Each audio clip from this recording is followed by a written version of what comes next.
এসব।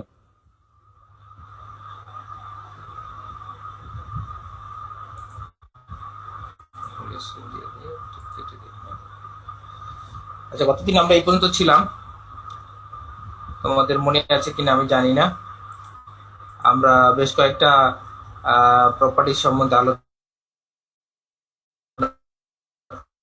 আলোচনা করেছিলাম, টাফনেস, পোরোসিটি নিয়ে আলোচনা করেছিলাম।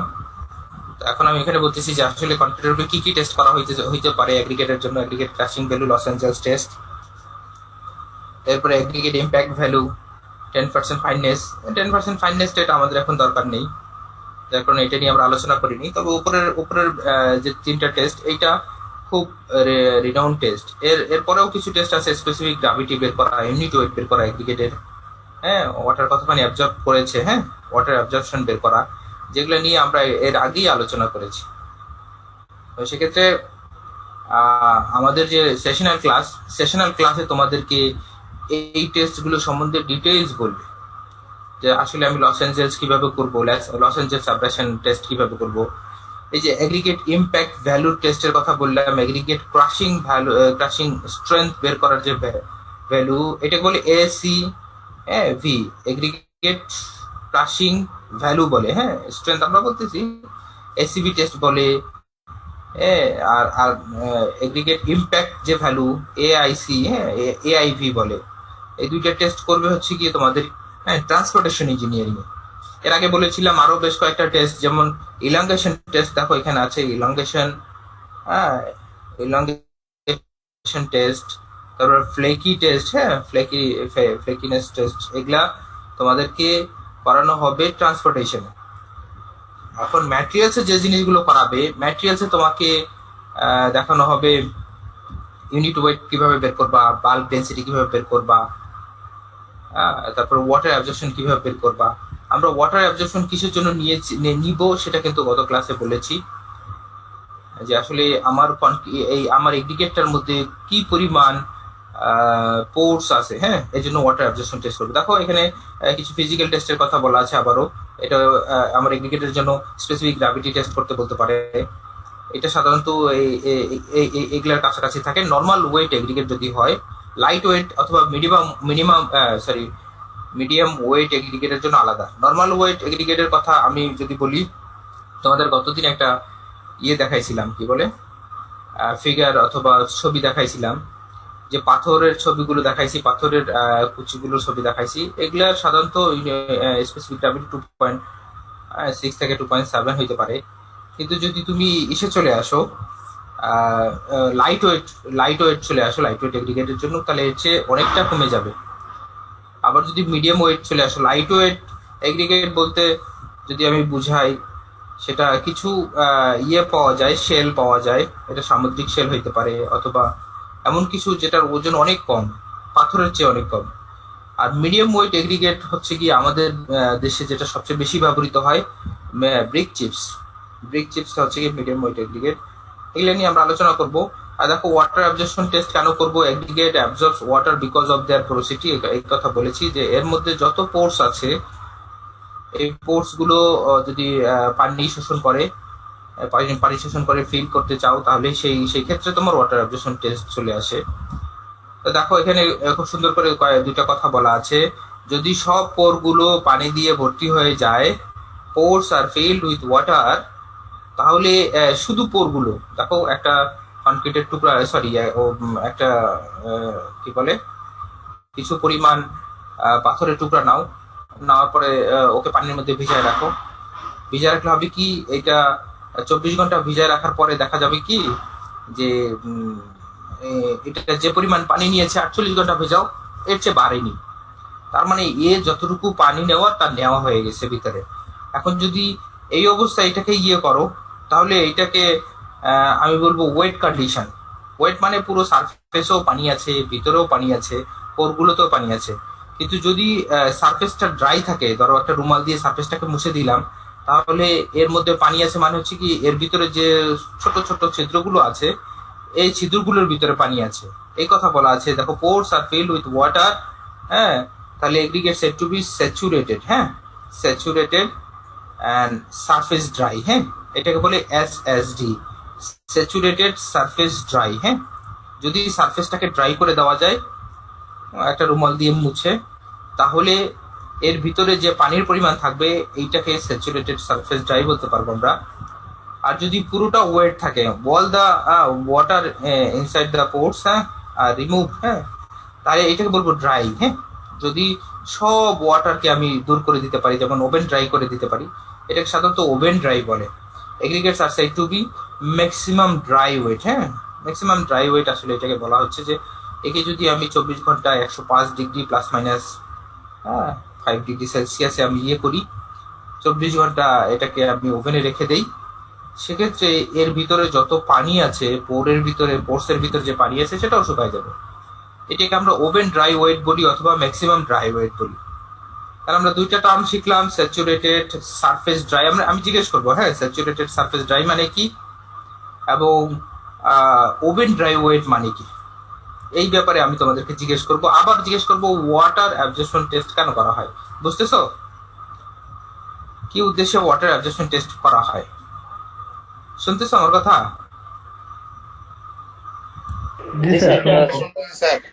হ্যাঁ, মনে রেখো, খুব সাবধানে, আমি পরবর্তীতে যে কোনো সময় জিজ্ঞেস করে ফেলতে পারি। Grading of aggregate. হ্যাঁ, এগ্রিগেটের গ্রেডিংটা ডিপেন্ড করে এর সাইজের উপরে, এর কি ধরনের সাইজ আছে। হ্যাঁ, আবার আমরা সাধারণভাবে যদি বলতে চাই সাইজ ডিস্ট্রিবিউশন। হ্যাঁ, সাইজ ডিস্ট্রিবিউশন এগ্রিগেটের ভিতরে বিভিন্ন সাইজের থাকতে পারে, ফাইন সাইজের থাকতে পারে, কোট সাইজের থাকতে পারে, মিডিয়াম সাইজের থাকতে পারে।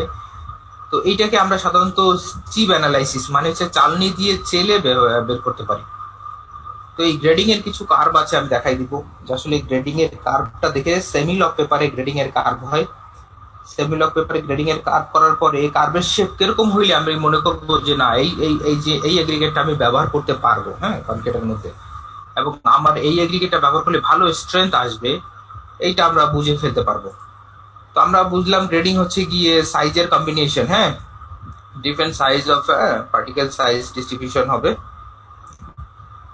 এগ্রিগেটের বিভিন্ন সাইজ মিলিয়ে যে একটা হয়, হ্যাঁ, সাইজ ডিস্ট্রিবিউশন হয়, এইটাকে আমরা গ্রেডিং বলবো। এটাকে সহজে বোঝানোর জন্য অথবা সহজে বোঝার জন্য কিছু কার্ভ আছে, এই কার্ভগুলো দেখবো, কার্ভগুলো বের করার সিস্টেমটা দেখবো। চলে আসো আসলে কার্ভ আমরা সিভ অ্যানালাইসিস কিভাবে করব। এই কার্ভটা ডেভেলপ করার জন্য, গ্রেডেশন কার্ভ ডেভেলপ করার জন্য আমাদের চিপ অ্যানালাইসিস করতে হবে। চিপ অ্যানালাইসিস করতে বুঝতেছো চালনি লাগবে। আমরা বাসা বাড়িতে যখন ওই করে পিঠা টিঠা বানায়, গ্রামের বাড়িতে দেখবা ঠেকিতে আগে চাল কুটে এরপরে কি করে চালনি দিয়ে চালে। এই চালনিটা তো সবার কাছে পরিচিত পরিচিত না, বলো তো? যদি বলে যে না আমি তো পিঠা টিঠা খাই না, তাহলে ওকে কি করবো বলো তো? বয়কট করবো না ওকে? তার মানে ওই চালনির মতোই দেখতে অনেকটা। হ্যাঁ, বাজারে যে চালনিগুলো পাওয়া যায় ওই চালনির মতোই দেখতে, তবে এই চালনিগুলো হয় কি বিভিন্ন সাইজের হয়। চালনির সাইজ ডিপেন্ড করে এর যে ফাঁকা জায়গাগুলো আছে এই ফাঁকা জায়গাগুলোর উপরে। সাধারণত আমরা ল্যাবে যে চালনি ব্যবহার করি, এই ফাঁকা জায়গাগুলো স্কোয়ার হয়। দুই দিক থেকে ওয়্যার টানলে দেখবা নেটের ওয়্যারগুলো স্কোয়ার হয়। হ্যাঁ, ওয়্যারগুলো টানার পরে একটার পরে একটা টানার পরে স্কোয়ার শেপের আসে, ছিদ্র ছিদ্র আসে। তো এই স্কোয়ার যে একটা সাইড, এটা সাইডের উপরে ডিপেন্ড করে। এটার সাইজ যদি 4.75 হয় আমরা 4 নাম্বার চালনি বলবো। এর উপরে হইলে 1/2 ইঞ্চি আছে, আবার 3/8 আছে, আবার 3/4 আছে, আবার 1 ইঞ্চি আছে, 1.5 ইঞ্চি আছে। তো এটা আবার আমরা মিলিমিটার বলা যায়, 25 বলা যায়, 12.5 বলা যায়। হ্যাঁ, 12 নাম্বার চালনি 12.5 মিলি, 10 নাম্বার চালনি 10 মিলি। হ্যাঁ, সব আবার মিলবে না, অনেক কিছু আছে আবার নাম্বার আর মিলে না, মিলিমিটার মিলে না। তো সেক্ষেত্রে আমরা এই চালনিগুলোর সাইজগুলো দেখবো। এই চালনিগুলো ব্যবহার করে আমি যে এগ্রিগেট আছে এই এগ্রিগেট গুলোকে মাপার চেষ্টা করব। তো এই এগ্রিগেট গুলো মাপার একটা ফরমেশন আমি বলতে পারি FM। হ্যাঁ, যে FM ভ্যালু দিয়ে আমি অনেক কিছু নির্ধারণ করতে পারি অথবা অনেক কিছু বলতে পারি যে আসলে এর মধ্যে ছোট সাইজের এগ্রিগেট বেশি আছে নাকি বড় সাইজের এগ্রিগেট বেশি আছে, ছোট সাইজের পার্টিকেল বেশি আছে নাকি বড় সাইজের পার্টিকেল বেশি আছে।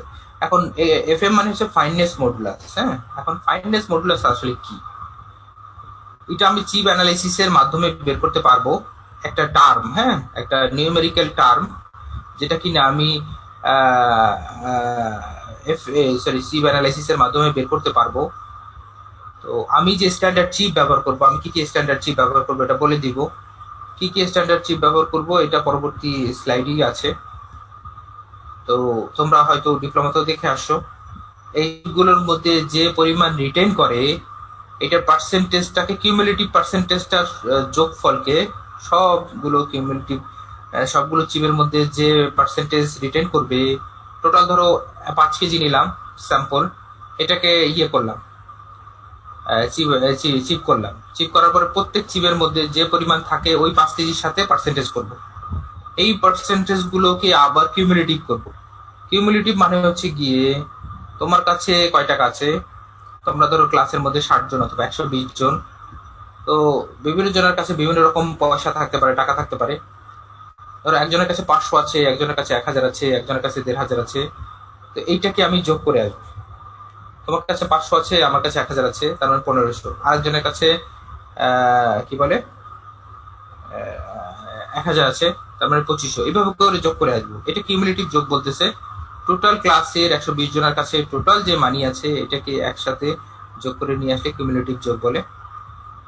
এর যে সামেশন হবে, কিউমুলেটিভ সামেশন, এই সামেশনকে 100 দিয়ে ভাগ করলে আমরা এফএম পাবো। তো এই এফএমটাকে দিয়ে আমরা অনেক কিছু নির্ধারণ করতে পারি। দেখো ফাইন স্যান্ড যদি হয়, ফাইন স্যান্ড এটা সাধারণত 2 থেকে 2.5 মধ্যে হয় আর কি। হ্যাঁ, আমাদের যে লোকাল যে স্যান্ডটা পাওয়া যায় এটা 2 এর নিচেও হয়।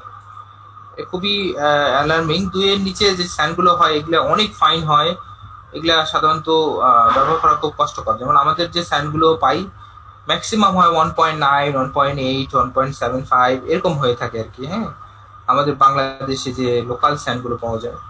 হ্যাঁ, কিন্তু এইটা ফাইন স্যান্ডের চেয়েও ফাইন। আবার যদি এফএম আর একটু বাড়ে 2.6 থেকে 2.9, এটাকে মিডিয়াম স্যান্ড বলতে পারবো। সবচেয়ে বড় অথবা স্যান্ডের মধ্যে পড়বে এরকম স্যান্ডকে 2.9 থেকে 3.2 বলতে পারবো কোর্স স্যান্ড।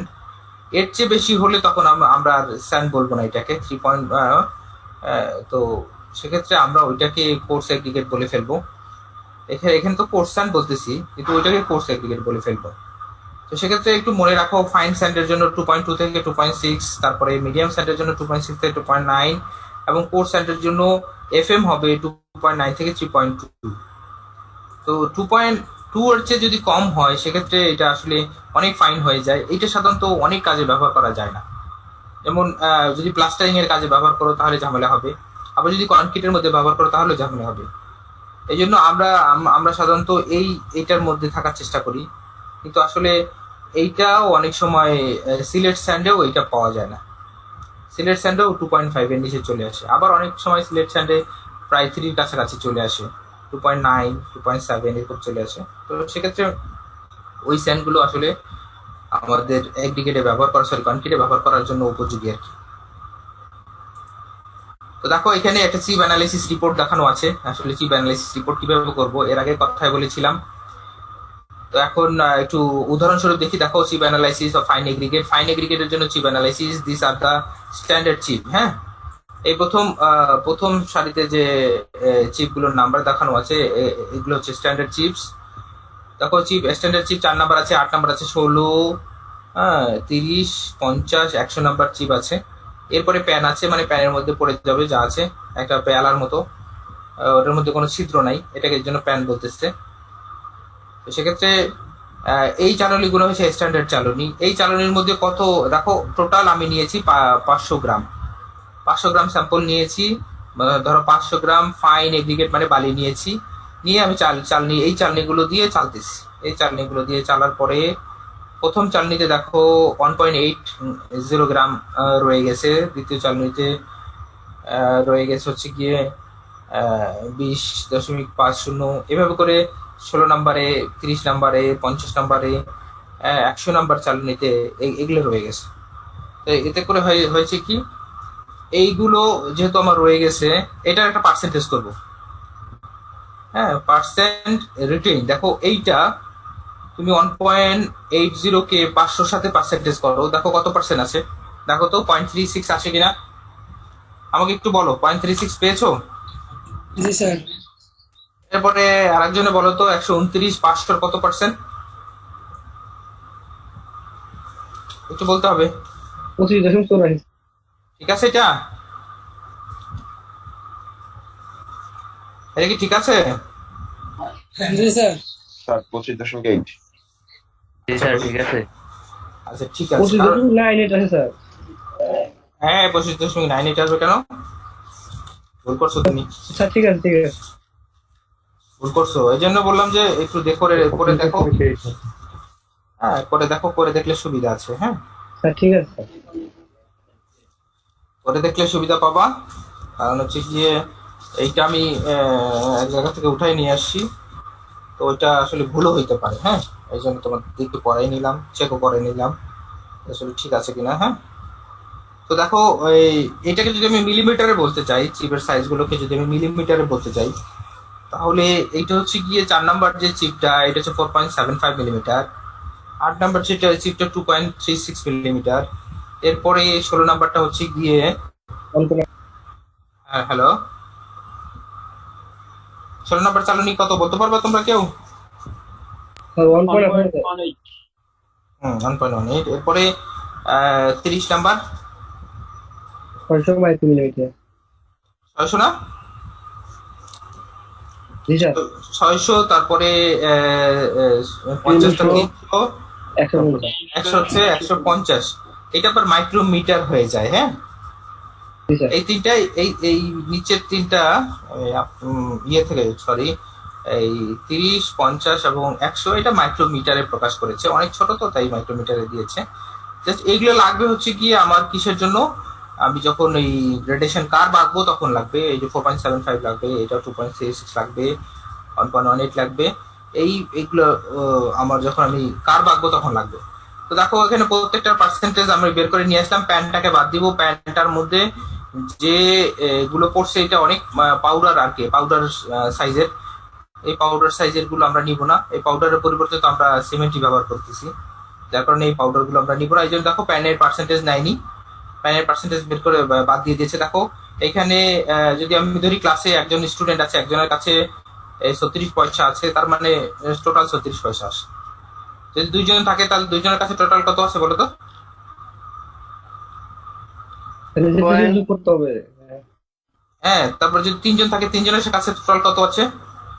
36 পয়সা, 4 টাকা 10 পয়সা, তারপরে 21 টাকা 46 পয়সা, টোটাল কত হয়? এভাবে করে যদি 4 জন থাকে, 4 জনের কাছে কত আছে, এরপরে 5 জন থাকে, 5 জনের কাছে টোটাল কত আছে, এরপরে 6 জন আছে, 6 জনের কাছে টোটাল কত আছে, এইটার সামেশন করলে তখন আমি এই ভ্যালুটা পাবো। কিউমুলেটিভ পার্সেন্টেজের সামেশন হচ্ছে এইটা। এইটাকে আমি যদি 100 দিয়ে ভাগ দিই তাহলে দেখো তো 2.737 আসে, এটাকে 2.74 বলা যায়, যায় কিনা বলো তো? জি স্যার। তো আমি একটা কথা বলেছিলাম, তোমাদের মনে আছে কিনা আমি জানি না। এইভাবে করে চিপ অ্যানালাইসিস করা যায় যদি তোমাদের কোনো ধরো পরীক্ষার মধ্যেই একটা চিপের স্যাম্পল এই দুইটা কলাম দেওয়া থাকে। হ্যাঁ এই দুইটা কলাম দেওয়া থাকে, এটা সাধারণত হবে হচ্ছে কি তোমাদের সেশনাল পরীক্ষাতে চিপ সাইজ বলা থাকবে, তারপরে এই পার্সেন্টেজটা বলা থাকবে। হ্যাঁ পার্সেন্টেজটা বলার পরে বলবে যে তুমি এফএমটা বের করে দাও এবং গ্রেডেশন কার্ভটা এঁকে দাও। গ্রেডেশন কার্ভটা আকার দেখাবো আমি, সমস্যা নেই। তবে যদি এফএম বের করতে বলে তাহলে এই ফর্মুলাতে এসে এখানে এফএমটা অটো বের হয়ে যাবে এবং পরবর্তীতে গ্রেডেশনটা বের করতে পারবো। দেখো এফএম এর উপরে ডিপেন্ড করে আমরা একটা কিছু বলতে পারি, সেটা হচ্ছে গিয়ে এফএম এর ভ্যালু যদি দেখো প্রায় 3 কাছাকাছি, 2.74, তাহলে আমি যদি নিচ থেকে চিপ চিপ থেকে আসি, তাহলে দেখো এটা তো বাতি দিয়ে দিলাম 100, 50 এবং 30। তার মানে এটাকে 1 নাম্বার ধরবো, 2, 3 নিচে থেকে। হ্যাঁ নিচে থেকে একবারে সিম্পলি যদি তোমার ভাইবের মধ্যে কোনো প্রশ্ন জিজ্ঞেস করে এফএম 2.3, ধরো এফএম 3 যদি হয় এর মানে কি, এফএম 3 মানে কি, তো তুমি বলতে পারো নিচে থেকে এফএম যদি 3 হয়, 100-কে যদি আমি 1 ধরি, 50-কে 2 ধরি এবং 100 বাদ দিয়ে, সরি প্যানকে বাদ দিয়ে, এবং 30-কে যদি আমি 3 ধরি, তাহলে আমি বলবো এফএম 3 মানে হচ্ছে কি 30 নাম্বার চালনীতে সবচেয়ে বেশি পরিমাণ, হ্যাঁ সবচেয়ে বেশি পরিমাণ তোমার পার্টিকেল রিটেন করবে। দেখো 30 নাম্বার চালনীতে সবচেয়ে বেশি পরিমাণ পার্টিকেল রিটেন করেছে কিনা দেখো তো। তাই এই আমার এফএমটা কি 3 কাছাকাছি না? জি স্যার।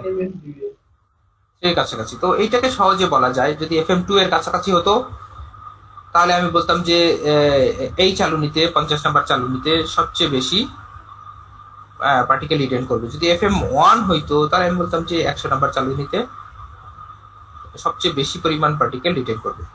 এটা যেহেতু 3 কাছাকাছি, তার মানে 30 নাম্বার চালনীতে সবচেয়ে বেশি রিটেন করেছে। এভাবে তোমরা কিছু এক্সাম্পল করো, বইতে কিছু এক্সাম্পল দেওয়া আছে, নেভেলের বইতে কনক্রিট টেকনোলজিতে কিছু এক্সাম্পল দেওয়া আছে, তোমরা এটা দেখতে পারো।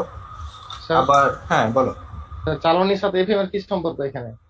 চালনী আপনি যে বলেন যে যদি এফএম 2 হয় তাহলে 2 নাম্বার চালনি ধরবো, এফএম 3 হলে 3 নাম্বার চালনি, মানে এটা 3 mix নাম্বার করবো। চালনী না, নাম্বার না, আসলে নাম্বার বলিনি নিচ আমি থেকে নিচ বলেছি। থেকে হ্যাঁ, নিচ থেকে তুমি একটা নাম্বার কল্পনা করো। হ্যাঁ, 100 কে 1 নাম্বার ধরো, 50 কে 2 নাম্বার, 30 কে 3 নাম্বার, তারপর 16 কে 4 নাম্বার, এভাবে নিচ থেকে ধরে আসলো।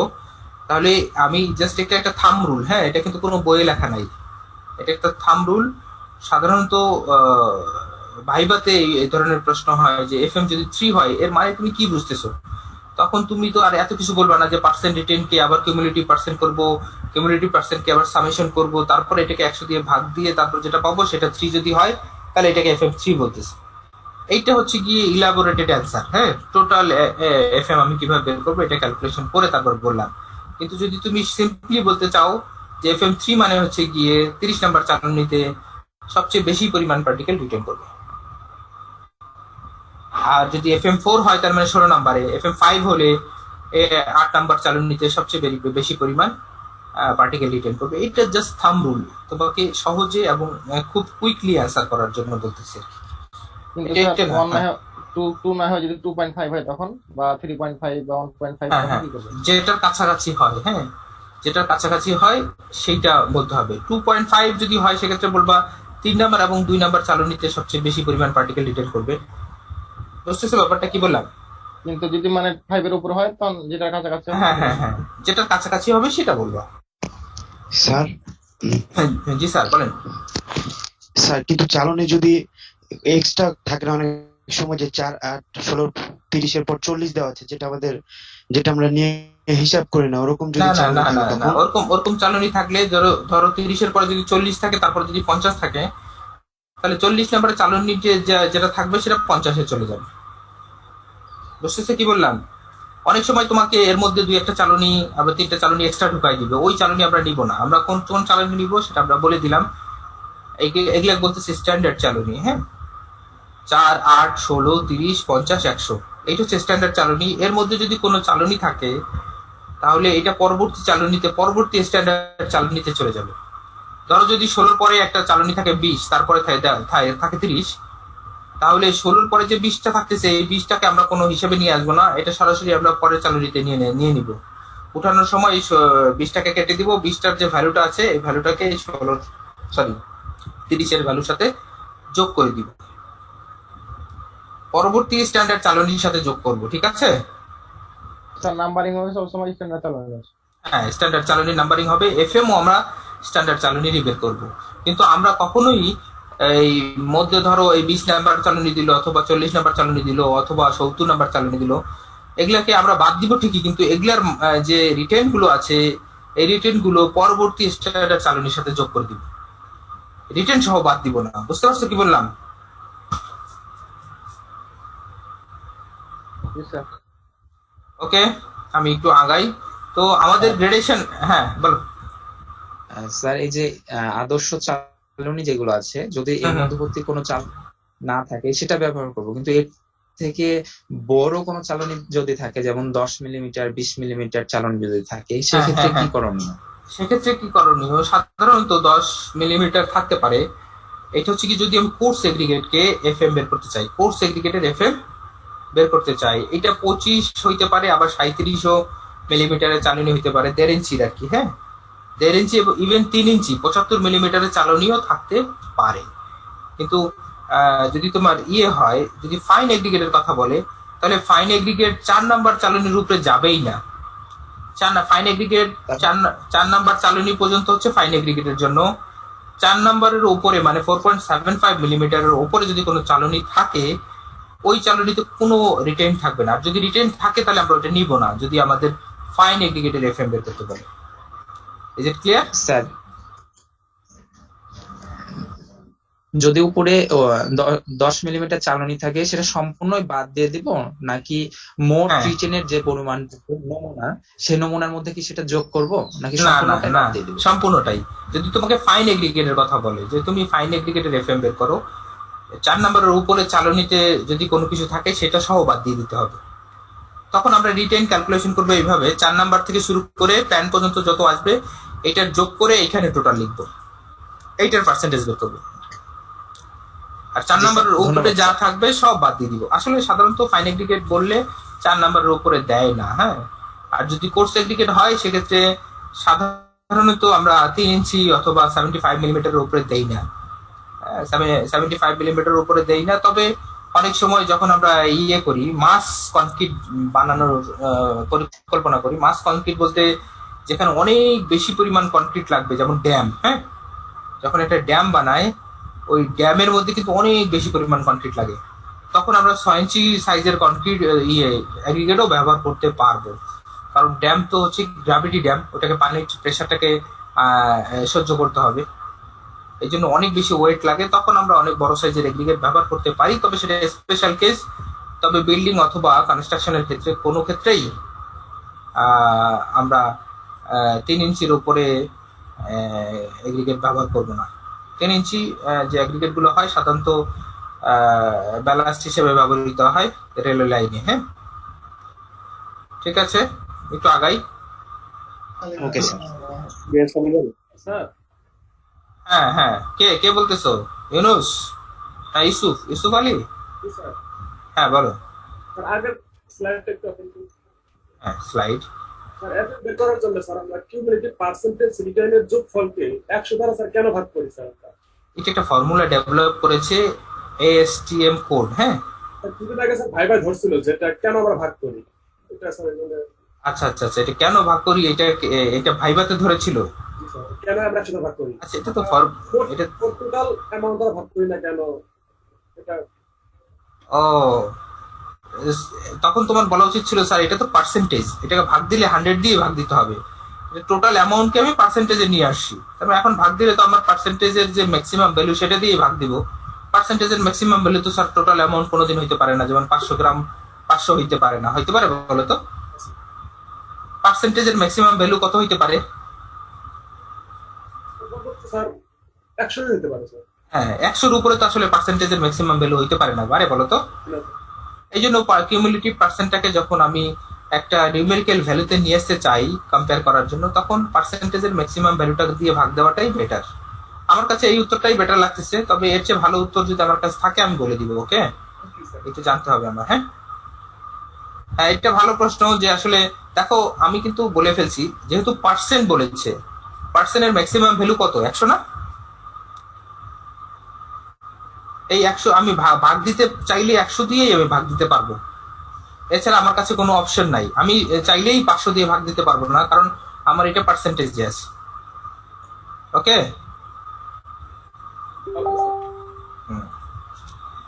তো চলে আসো, দেখো আমরা গ্রাফটাকে এঁকেছি, এটা একটা সেমি লক পেপারে গ্রাফ আছে, সেমি লক পেপারে গ্রাফটা আছে। গ্রাফটা শুরু হচ্ছে 0.001 থেকে 0.01 পর্যন্ত, এরপরে 0.1110। এখন তোমাদের প্রশ্ন থাকতে পারে স্যার আমরা গ্রাফটা উল্টো দিক থেকে কেন শুরু করলাম?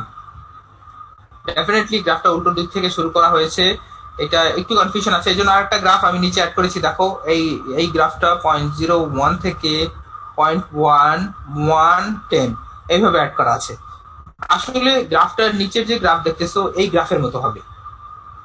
আমরা যদি সেমি লক পেপারের কথা বলি, সেমি লক পেপারের 0.01 থেকে যদি শুরু করি, সেক্ষেত্রে গ্রাফটা দেখতে অনেকটা এরকম হবে।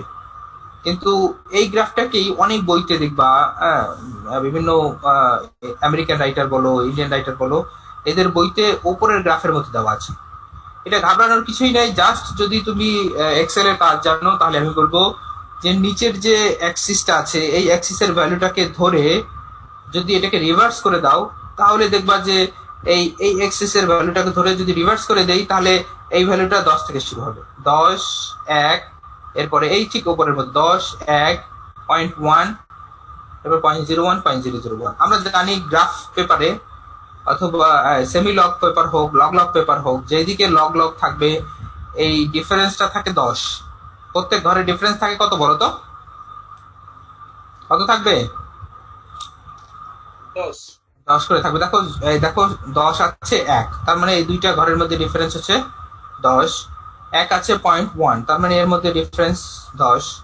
0.1 আছে 0.01, এর মধ্যে ডিফারেন্স 10। হ্যাঁ, তো সেক্ষেত্রে আমাদের এখানে চিপ সাইজ গুলো অথবা গ্রেন ডায়ামিটার বলতে পারো অথবা পার্টিকেল সাইজ বলতে পারো, আমরা নিচে চিপ সাইজ গুলো নিব। আমাদের চিপ সাইজ গুলো যদি বলি, তাহলে আমাদের সবচেয়ে ছোট যে চিপ সাইজ সেটা হচ্ছে আমাদের কত বলো তো, মনে আছে? আমাদের সবচেয়ে ছোট 600 নাম্বার চালনী না? Sir 150 micrometre. হ্যাঁ, 150 মিলিমিটার। হ্যাঁ, 0.15। তাহলে দেখো এই এই এই এই বরাবর তারা একটা ভ্যালু পাবে 0.15 এ। এর পরেরটা হচ্ছে গিয়ে, এর পরেরটা কত নাম্বার? 0.3 কিনা বলো তো? স্যার 0.3। 0.3 যদি হয় সেক্ষেত্রে 0.1 এবং 1 এর মধ্যে আছে। তাহলে এটা আমি যদি 0.11 বলি, 0.12, 0.13, 14, 15, হ্যাঁ সরি 0.1 তো 0.2, 0.3, 0.4, 0.5, 0.6, 0.7, 0.8, 0.9, এটা হচ্ছে 1। তার মানে এটা এখান থেকে শুরু করে এখান পর্যন্ত 10 পরিমাণ যদি ওঠে, তাহলে দেখো 0.1, এটা 0.2, এটা 0.3, এই বরাবর ভ্যালুগুলো আসবে। এখানে একটা আসছে, এখানে একটা আসছে, এখানে একটা আসছে।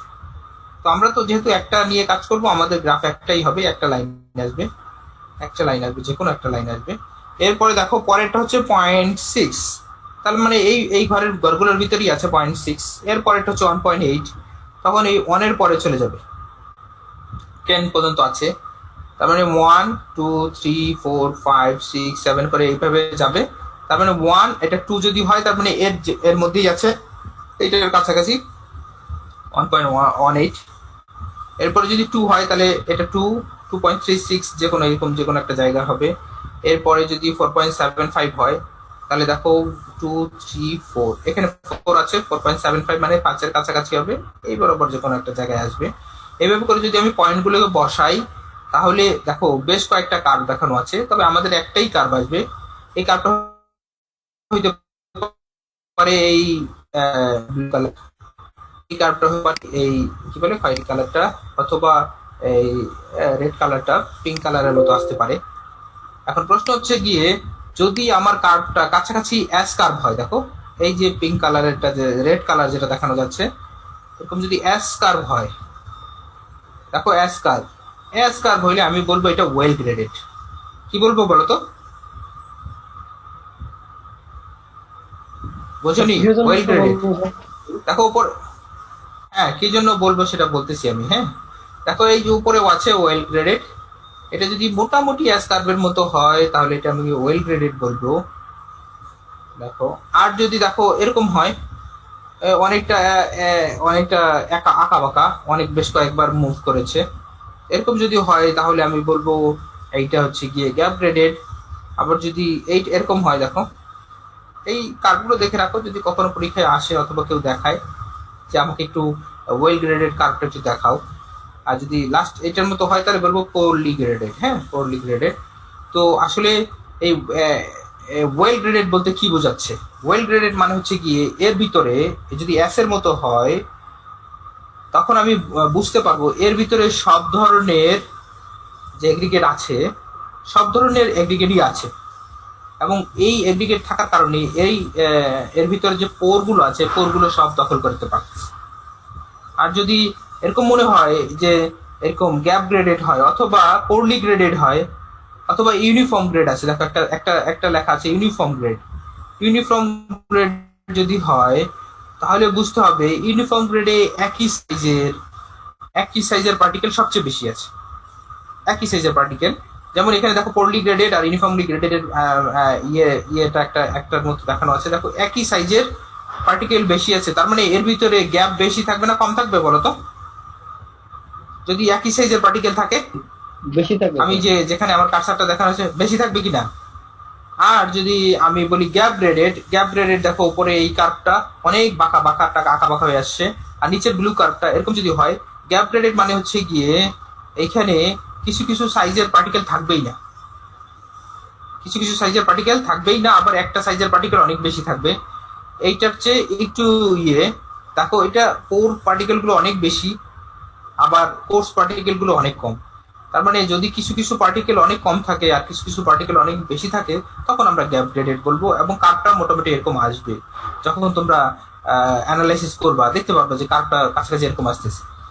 আর যদি ওয়েল গ্রেডেড হয়, দেখো একবার টপ যে কার্ভটা দেখানো আছে সব ধরনের পার্টিকেল গুলো থাকবে, এবং এর মধ্যে ভয়েডের পরিমাণটা মিনিমাম হবে। কি হবে বলতো? ভয়েডের পরিমাণটা মিনিমাম হবে। এখন যদি কেউ বলে যে স্যার আসলে ওই যে ওয়েল গ্রেডেড বলতে আপনি কি বোঝাচ্ছেন, এইটা তো এইটাকে বোঝাচ্ছি যেটা তোমাদের উপরের ফিগারটাকে দেখানো আছে, যে জাস্ট একটা ইয়ে ধারণা দেওয়ার জন্য এই ফিগারটাকে আমি ব্যবহার করতেছি, আদারওয়াইজ আর কিছুই না। যে এটা কখন বুঝতে পারবা, যখন তোমরা ল্যাবে টেস্ট করবা এবং তোমাদের কার্ভটা মোটামুটি এরকম আসবে, তখন এটাকে বুঝতে পারবা যে হ্যাঁ স্যার এস কার্ভ তখনই হবে অথবা ওয়েল গ্রেডেড তখনই হবে যখন এর মধ্যে সব ধরনের পার্টিকেল বিদ্যমান থাকবে এবং কি বলে ভয়েডের পরিমাণটা সবচেয়ে কম থাকবে, তখন আমরা এটাকে ওয়েল গ্রেডেড বলবো। এবং তখনই আমি যদি এই এগ্রিগেটটাকে কনক্রিটে ব্যবহার করি তাহলে সবচেয়ে বেশি স্ট্রেংথ পাবো। আদারওয়াইজ যদি এরকম হয়, সোজা হইতে পারে, বুঝিনি। এস না হয়ে একটু সোজা হইতে পারে এস থেকে আরো। হ্যাঁ একটু সোজা হইতে পারে, যেমন এই যে মধ্যেরটা দেখো, এটা অনেকটা সোজা না বলো তো? পরে তো আবার ঠিকই বাঁকা দিল স্যার, মানে এস একদম ফার্স্ট থেকে লাস্ট সোজা হইতে পারে কিনা। না না, এরকম সোজা হওয়ার সম্ভাবনা কম। এরকম সোজা হয়তো যদি তোমার নর্মাল কার্ভে, সরি নর্মাল গ্রাফে আঁকতাম, লগ লগ পেপারে না একে নর্মাল গ্রাফে আঁকলে এটা সোজা হয়ে যেত। আর স্যার গ্রাফ পেপারটার মাঝে মাঝে একটু মানে ফাঁকা পরিমাণটা বেশি, এটার কারণ কি? যেমন 1 থেকে আমরা 10 এ গেলাম। হ্যাঁ হ্যাঁ হ্যাঁ হ্যাঁ হ্যাঁ, এইটা হচ্ছে গিয়ে লগ লগ পেপারের একটা প্রপার্টিজ। হ্যাঁ এই দেখো কোথায় যেন, ও 1 থেকে 10 পর্যন্ত গেলাম, আবার দেখো 1 থেকে 10 পর্যন্ত গেছি, এর মধ্যে অনেক জায়গায় কি আছে বলো তো? ফাঁকার পরিমাণ বেশি আছে আবার কম আছে। এটা লগ এর উপরে ডিপেন্ড করবে। তুমি লগ 9 দাও, লগ 9 এর ভ্যালু কত আসে, এরপরে লগ 8 দাও, এর ভ্যালু কত আসে, আবার লগ 7 দাও, এভাবে করে দেখো যে ভ্যালুগুলো তুমি বুঝতে পারবা। ভ্যালুগুলো কি করতে পারবা বলো তো? লগ 1 এর মান কত বলো তো? লগ 1 এর মান কত? 0 0 কিনা? তার মানে এখান থেকে শুরু করো 1। লগ 1 এর মান কি? আমি যদি এই 10 পর্যন্ত বলি, এটা লগ যদি 1 দাও তাহলে এখান থেকে শুরু করলাম, এটা 0। এরপরে তুমি সামনে এসে লগ 2 দাও, লগ 2 এর ভ্যালু কত? সামথিং 0.30 মতো। 0.30 স্যার, 0.30 0.30। এরপর লগ 3 এর মান কত? 0.48 আর একটু বাড়ছে আর কি। আচ্ছা 0.30 0.48। হ্যাঁ এভাবে করে লগ 9 এর ভ্যালু নাও তো। 0.95 প্রায় 1 স্যার। আর লগ 10 এর ভ্যালু 1 1। দেখো লগ 10 এর ভ্যালু 1, মানে এইখান থেকে এই পর্যন্ত আসলে বাড়তেছে 1ই। হ্যাঁ কিন্তু আমাদের লগ হওয়ার কারণে এটা একটু বেশি হচ্ছে, এটা একটু বেশি হচ্ছে, এভাবে কমে যাচ্ছে। যখন তুমি লগ 1 দিবা দেখবা 0 আসছে, লগ 2 দাও 0.36 অনেকখানি বাড়ছে, কিন্তু লগ 3 দিলে দেখবা বেশি বাড়তেছে না, অল্প বাড়তেছে। আবার লগ যদি 4 দাও তাহলে দেখবা আরো কম বাড়তেছে। আবার দেখো লগ 4 লগ তুমি ইয়ে করেছো, লগ 9 নিয়েছো, লগ 8 নিয়ে দেখো তো। স্যার হ্যাঁ বাড়তেছে, কিন্তু ইউনিফর্মলি তো বাড়তেছে না, 10 ঘর করে করে। হ্যাঁ হ্যাঁ ইউনিফর্মলি বাড়তেছে না, এই লগের পরিমাণটা অনেক লাস্টে যে কি হইতেছে বলতো, অনেক কম বাড়তেছে, তাই তো? লগ 8 লগ 8 হচ্ছে 9.903। আবার যদি আমি বলি যে ওকে লগ 8 নিলাম না, লগ 9 নিলাম, তাহলে লগ 9 নিলে হচ্ছে কি 0.954। আবার তুমি লগ 7 নিয়ে দেখো, লগ 7 নিয়ে দেখো, আমি এগুলো কেন বলতেছি সেটা বুঝতে পারবা। 0.84 আসছে, দেখো 0.845 0.903 এবং 0.954। তার মানে এখানে বাড়ার পরিমাণটা কি অনেক কম কিনা? জি স্যার। শেষের দিকে বাড়ার পরিমাণ অনেক কম, এই জন্য এই যে গ্যাপগুলো, এই গ্যাপগুলো ছোট হয়ে গেছে। আমার কার্সারটা দেখা যায়? জি স্যার। এই গ্যাপগুলো ছোট হয়ে গেছে। কিন্তু আবার প্রথম দিকে দেখো লক 2 দাও, লক 2 দিলে অনেকখানি বাড়তেছে, 0.36 মানে অনেকখানি বাড়তেছে। তো এইভাবে করে এই গ্রাফগুলো ডেভেলপ করা, লগ দিয়ে গ্রাফগুলো ডেভেলপ করা, যার কারণে এই লগের ভ্যালুগুলোকে এই লগ 1 নিচে যে ভ্যালু দেখতেছো এটা লক করার পরে যেটা আসবে সেইটাই ভ্যালু এখানে বসানো আছে। এই ভ্যালুগুলো আলাদা আলাদা বসাইলে অনেক জায়গা লাগতো, এই জন্য 1 থেকে 10 পর্যন্ত বসানো আছে। আর এখানের সাথে কল্পনা করতে হবে লগ, লগ হইলে এই লগ বরাবর যেটা আসে সেই ভ্যালুগুলো এখানে বসানো আছে। আর যদি আমার দুই দিকেই লগ থাকতো তাহলে এইদিকে আবার যে 1, 10, 20, 30 এরকম হতো না, এটা প্রত্যেকটা ঘরের ভ্যালু 10 করে হইতো। এবং দেখো এইখানেও ভ্যালুগুলো 10 করেই, প্রত্যেকটা ভ্যালু দেখো ডিফারেন্স 10 করে, 0.01, 0.1, 0.11, 10 করে ভ্যালু ডিফারেন্স হইতো। এটা হচ্ছে লগের লগ পেপার অথবা লগ পেপারের একটা বৈশিষ্ট্য, যে এইটা লগ নিয়ে পেপারটাকে আঁকা। এটা একদিকে লগ আছে, আর কিছু কিছু থাকতে পারে দুই দিকে লগ। তবে আমরা এফএম বের করার সময় আমরা একদিকে লগ ব্যবহার করব, কারণ হচ্ছে কি আমাদের যে কার্ভের যে কি বলে কার্ভের যে ডাইমেনশন গুলো, এই ডাইমেনশন গুলো মোটামুটি এইভাবে যদি আমি আনতে পারি, এরা এক্সপেরিমেন্ট করেছে, অনেক রিসার্চ হয়েছে এর উপরে, এই কার্ভগুলোকে এইভাবে আনার জন্য একটা স্ট্যান্ডার্ড ফর্মে যদি আমি না এনে দেই তাহলে সব মানুষ কিন্তু বুঝতে পারবে না। আজকে আমার সামনে এই এস কার্ভটা আছে তাই আমি বুঝতে পারতেছি এই এস কার্ভ মানে হচ্ছে গিয়ে এর মধ্যে সকল ধরনের পার্টিকেল আছে এবং গ্যাপের পরিমাণ সবচেয়ে কম। ভয়েডের পরিমাণ কি বলতো সবচেয়ে কম। আর যদি এই গ্রাফটা যদি আমার ডেভেলপ করা না থাকতো, যেমন আজকে থেকে যদি তুমি 1900 সালের দিকে যাও, 1900 সালের শুরুর দিকে যাও, তখন কি এরোপ্লেন ছিল বলতো? ছিল এরোপ্লেন? অনেক টেস্ট করেছে মানুষ পাখির। আমাদের বাংলাদেশ তো অনেক পিছনে, মানে এখন যারা অনেক আগে ছিল তারা অনেক ধরনের টেস্ট করেছে, পাখিকে দেখেছে, পাখির পাখার মতো এটাকে উপরে ছাড়ার চেষ্টা করেছে। হ্যাঁ, তো এইভাবে যদি তোমরা ইউটিউবে দেখো যে আসলে প্লেন ডেভেলপ করার জন্য ওরা মূলত ইংল্যান্ড থেকে আমেরিকা যাওয়ার জন্য, আটলান্টিক মহাসাগরকে পাড়ি দেওয়ার জন্য, এই যেহেতু জাহাজে গেলে অনেক বেশি সময় লাগে, আবার জাহাজে গেলে একটা বিপদের পরিমাণও থাকে, যে বরফের সাথে আটকে টাটকে যে টাইটানিকের মতো ডুবে যাওয়ার একটা সম্ভাবনা থাকে, অনেক বেশি প্রাণহানির সম্ভাবনা থাকে। তো এবং টাইমের একটা ব্যাপার থাকে, ওরা টাইমটাকে কমানোর জন্য, তারপরে বিপদটাকে কমানোর জন্য ওরা চিন্তা করতেছিল যে এর চেয়ে ভালো ডেভেলপ একটা ওয়ে কি হইতে পারে।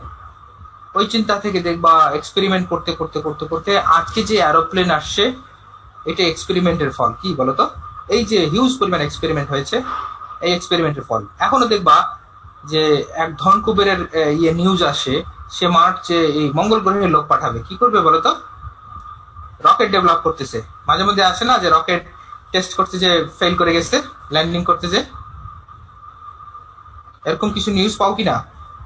কি যেন নাম লোকটার, আমেরিকান লোকটা, সে রকেট বানাচ্ছে, মঙ্গল গ্রহে লোক পাঠাবে এই জন্য। হ্যাঁ, ইলন মাস্ক, হ্যাঁ ওই লোকটাই আর কি। হ্যাঁ, ওনার যে বিভিন্ন সময় এক্সপেরিমেন্ট করে, এক্সপেরিমেন্ট করাতে ওনার যে ফেল গুলো হয় ওগুলো মাঝে মধ্যে রিপোর্টে আসে, কিছু কিছু আবার সাকসেসও হয়। তো দেখবা যে এখন এরোপ্লেন আছে অনেক কম সময়, তুমি যদি চাও এখান থেকে দুবাই 4 ঘন্টায় চলে যেতে পারবা। কিন্তু যদি ট্রেনেও তোমার যেতে হইতো তাহলেও প্রায় 1-1.5 দিন লাগতো যদি ট্রেনে যেতে চাও। হাইপারলুপ নামে স্যার একটা জানোসা তৈরি করতেছে। হ্যাঁ হ্যাঁ, তো এগুলো এক্সপেরিমেন্টের ফল। আমার সামনে ট্রেনের মতো আর কি। হ্যাঁ, আমার সামনে যদি এই গ্রাফটা না থাকতো, একটা স্যাম্পল গ্রাফ না থাকতো, তখন আমার বোঝা অনেক কষ্ট হতো, অনেক কঠিন হতো যে আসলে আমি ওয়েল গ্রেডেড যে স্যাম্পল, এই স্যাম্পলটাকে কিভাবে বের করে নিয়ে আসবো। তো এই লগ পেপারের কথা বলি, নর্মাল পেপারের কথা বলি, এগুলো তো আসলে একদিনের ফল না, এগুলো অনেক রিসার্চের ফল। যাক, এগুলো নিয়ে আলোচনা করব। তোমরা আসো, ফাইনাল ইয়ারে যখন আসবা তখন তোমাদের নিয়ে আমরা এই থিসিস করব, থিসিসে আরো বেশি আলোচনা হবে।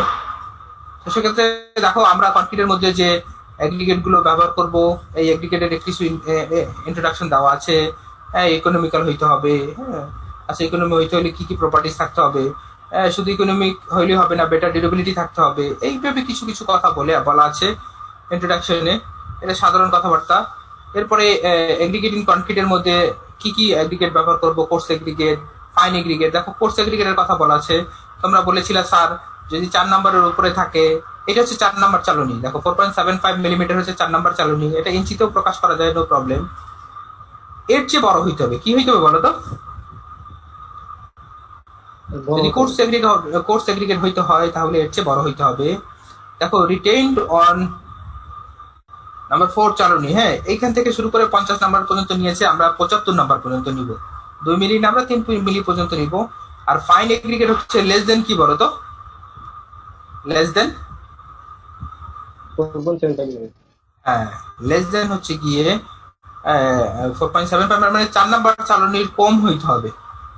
4 নাম্বার চালনীর কম হইতে হবে, এবং আমরা 200 নাম্বার চালনী নিতে পারবো না, ওরা ইয়ে করেছে 100 নাম্বার চালনী পর্যন্ত নিব, সরি 100 নাম্বার চালনী পর্যন্ত নিব, আর একটা প্যান নিব।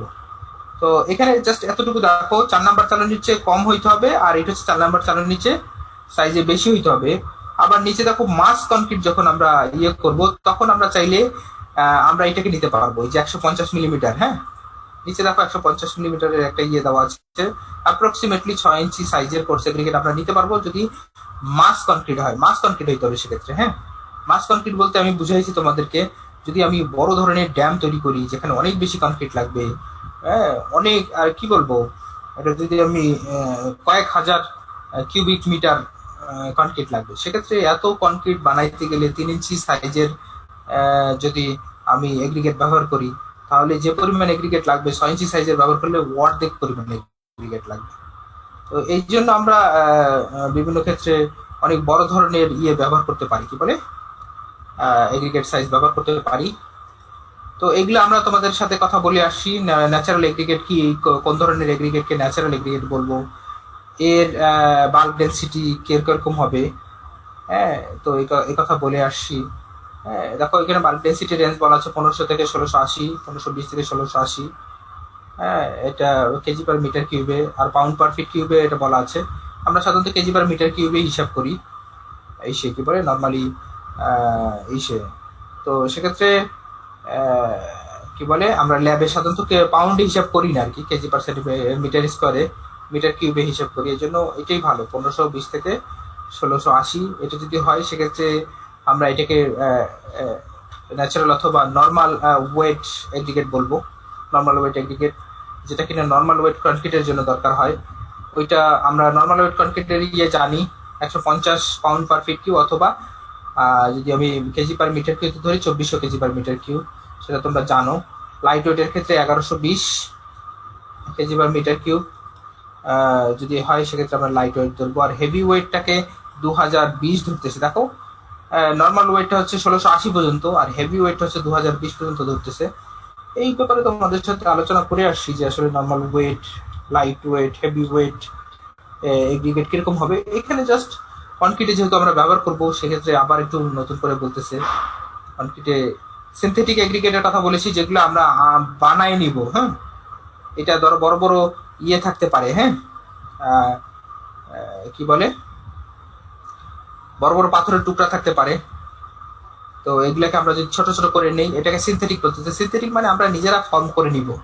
যেমন আমরা যদি এই পার্বত্য এলাকায় যাই, দেখবো বড় বড় পাথরের টুকরা, এই পাথরের টুকরাকে যদি আমরা মেশিনের মাধ্যমে কেটে ছোট ছোট সাইজে করে নিয়ে আসতে পারি, যেগুলো আমরা এখানে পাই।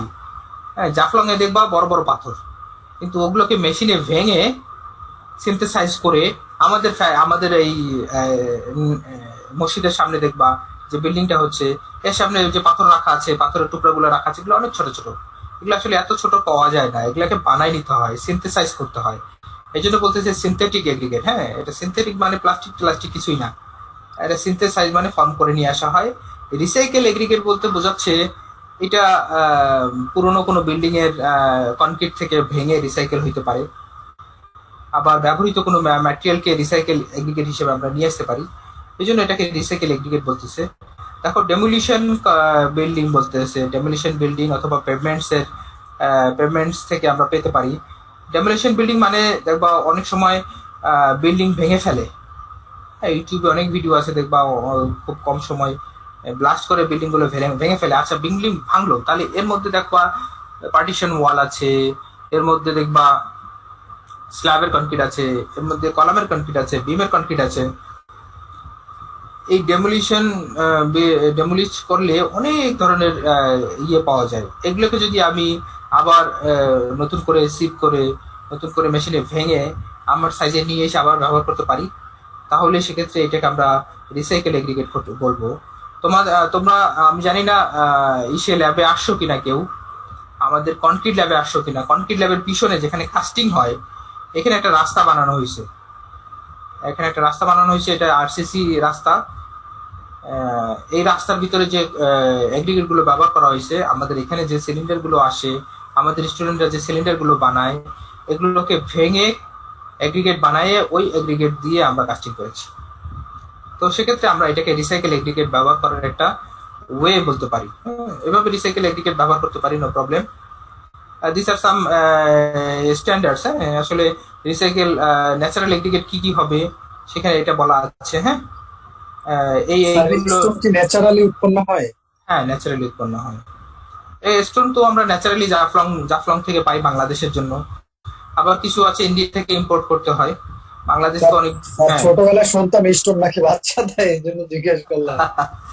আসলে এটার থিওরিটা আমার জানা নেই। এটা যারা জিওলজি নিয়ে পড়াশোনা করে এরা বলতে পারবে। তবে আমিও ছোটবেলা শুনেছি যে স্টোন নাকি এক জায়গা থেকে অন্য জায়গায় যায়, স্টোন ছোট থেকে বড় হয়। হ্যাঁ জি স্যার।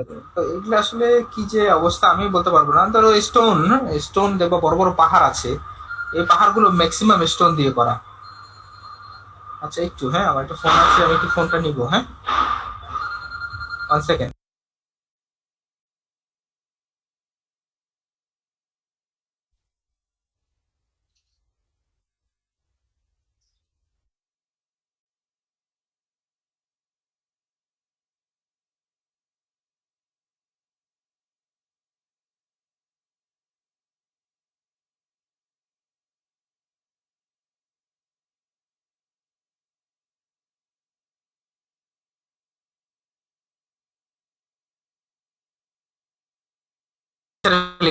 গুলো কি কি এগ্রিগেট হইতে পারে সেগুলো এখানে বলা আছে।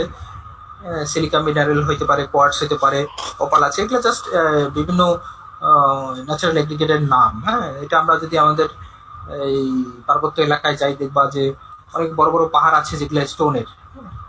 আমি গত লং ট্যুরে গিয়েছিলাম, তো যে দেখতেছি অনেক বড় বড় পাহাড় যেগুলো কিনা পুরো স্টোনের। তো চিন্তা করতেছিলাম আমাদের এখানে স্টোনের কত দাম, অথচ ওইখানে স্টোন পড়ে আছে। কিন্তু একটা ব্যাপার আবার চিন্তা করলাম, ওইখান থেকে যদি স্টোন আনতে হয়, তো ওইটা যদি একেবারে বিল্ডিং পর্যন্ত আনতে চাই, ধরো আমাদের গাজীপুরে একটা বিল্ডিং হচ্ছে, সেখান পর্যন্ত আনতে চাই, ওই বড় স্টোনটাকে প্রথমে উঠায় ছোট বানায় তারপর ট্রাকে করে এখানে নিয়ে আসা, তাহলে খরচ ইন্ডিয়া থেকে আনার চেয়ে কোনো অংশে কম হবে নাকি। তো সেক্ষেত্রে ইন্ডিয়া থেকে আনতেছে এটা খারাপ না, ওর চেয়ে কম পাইলে ইন্ডিয়া থেকে আনাটা ভালো আর কি। তো আবার ওই ন্যাচারাল স্টোন গুলোকে ভেঙে ফেললে অথবা এই পাহাড়গুলোকে নষ্ট করে ফেললে তা আমাদের আবহাওয়ার উপর অনেক বড় একটা প্রভাব ফেলবে আর কি। যেটা কিনা জাফলং এ তোমরা কেউ গেলে বুঝতে পারবা।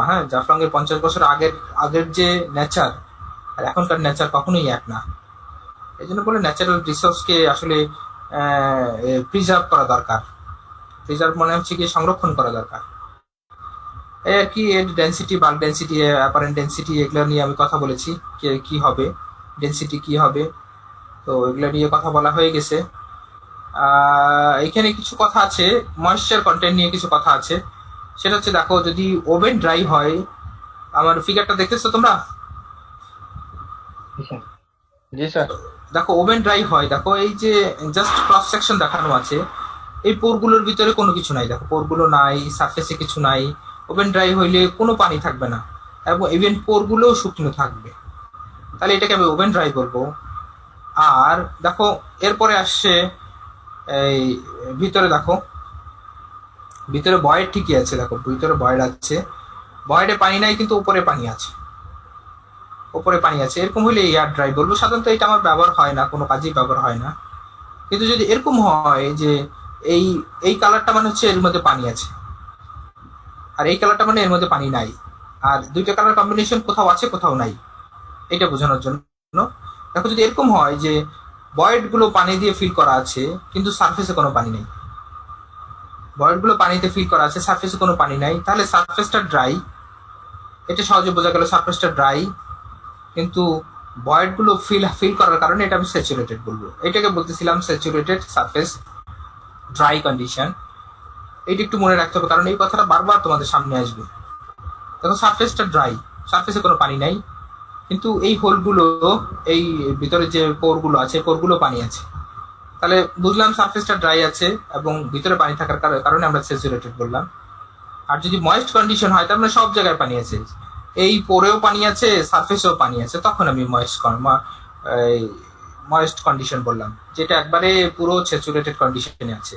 অথবা ময়েস্ট কন্ডিশন বলতে পারো, স্যাচুরেশন কন্ডিশন বলতে পারো, নো প্রবলেম।